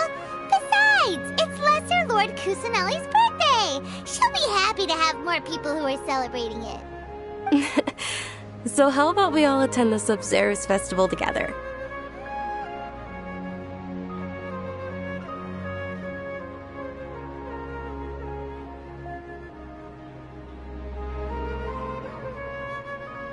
Dunyarzad, let me show you which stage decorations we've picked out so far. Traveler and Paimon, if that doesn't sound interesting to you, then feel free to explore the area. Everyone at the Grand Bazaar loves Lesser Lord Kusanali, and we're all looking forward to the Sabzeruz festival. In that case, we'll take a look around.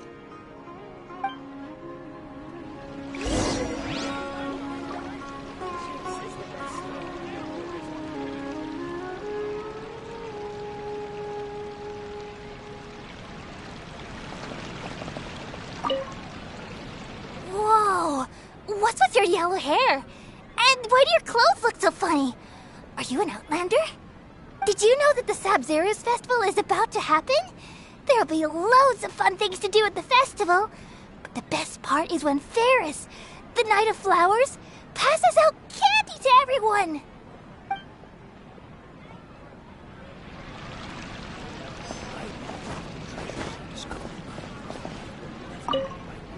Ah, dancing at the Sabzeruz festival. You know, I also danced when I was younger. As a child, I even asked my grandmother why we performed the dance for the Lesser Lord when it was originally done to honor the Greater Lord. My grandmother said that Greater Lord Rukkhadevata is a beloved deity and honored by all. And Lesser Lord Kusanali is too. If the Goddess of Flowers ever knew Lesser Lord Kusanali, then she would certainly have wished to be her friend and hold celebrations for her too. The Sabzeruz festival has been losing its appeal over the years. That is, until a wealthy benefactor stepped in this year and brought the festival back to life. I heard she forked out a lot of mora to make it all happen.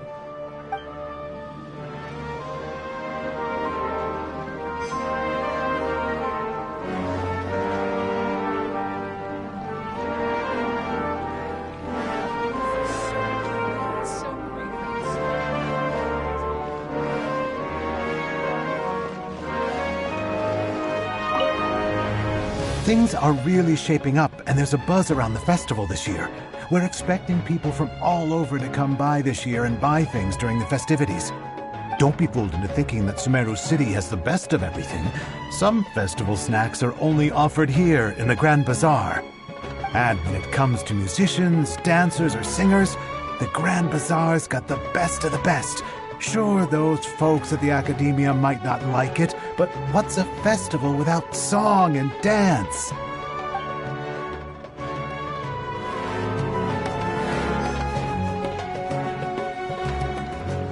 I wonder if the treasures I discovered in my youth might have been left by greater Lord Rukalion. Huh. Revamping the stage for the festival couldn't have been easy, that's for sure. I bet this year's festival will be one to remember. I don't know much about the Grand Bazaar, but I do know that the residents here have a penchant for song and dance. Two things that the Academia doesn't particularly approve of.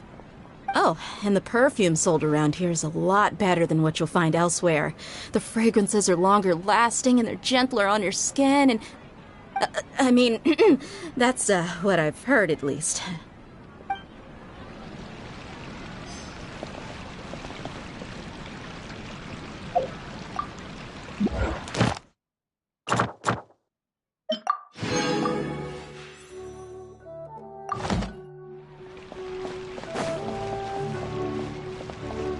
In work as on the stage, one must act with gumption.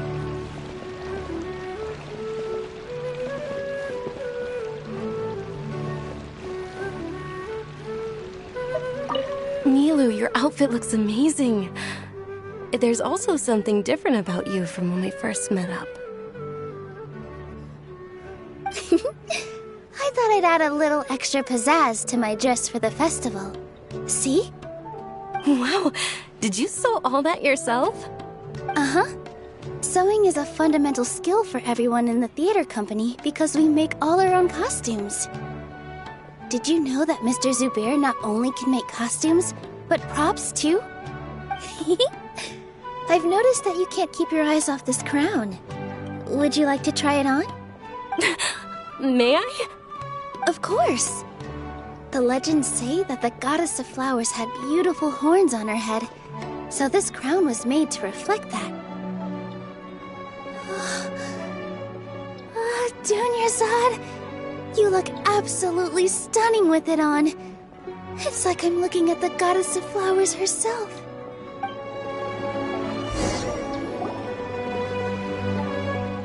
Hey! Is that who Paimon thinks it is? It looks like... Catherine!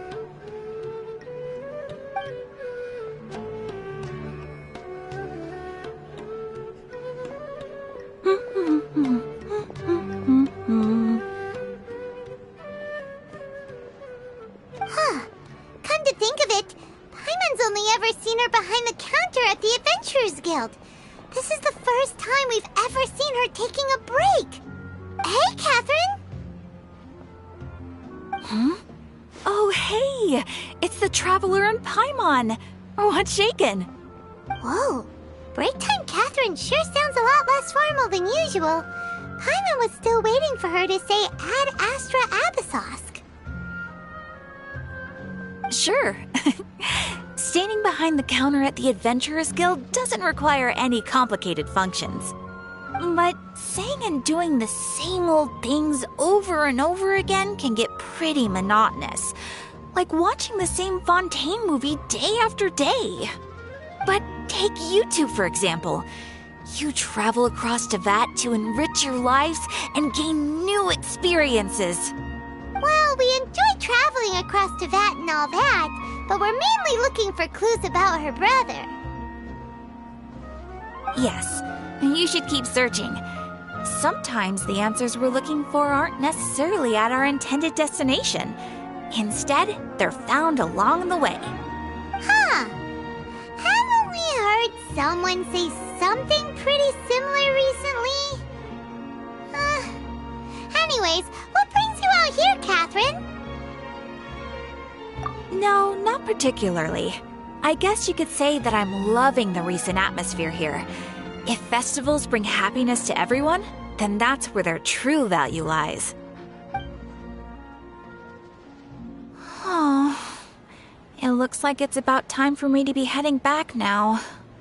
Alright, we'll see you next time at the Adventurers Guild. Oh, by the way, thanks for connecting us with the Eremites. We've already made some great friends in Sumeru City thanks to you. I'm sure you two will get along well with the people here. You've already been blessed by the element of Dendro after all. See you around.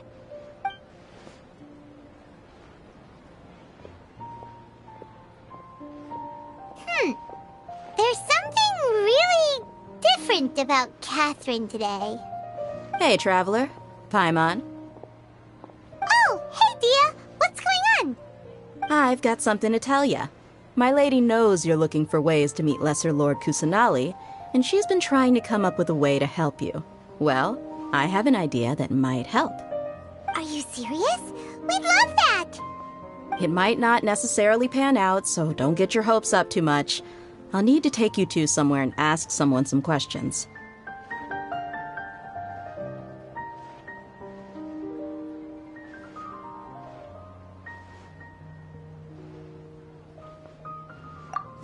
My lady is feeling a little worn out at the moment. Nilu's found a place for her to rest. After I take my lady home, let's meet in front of the Citadel of Regzar. Sounds like a plan!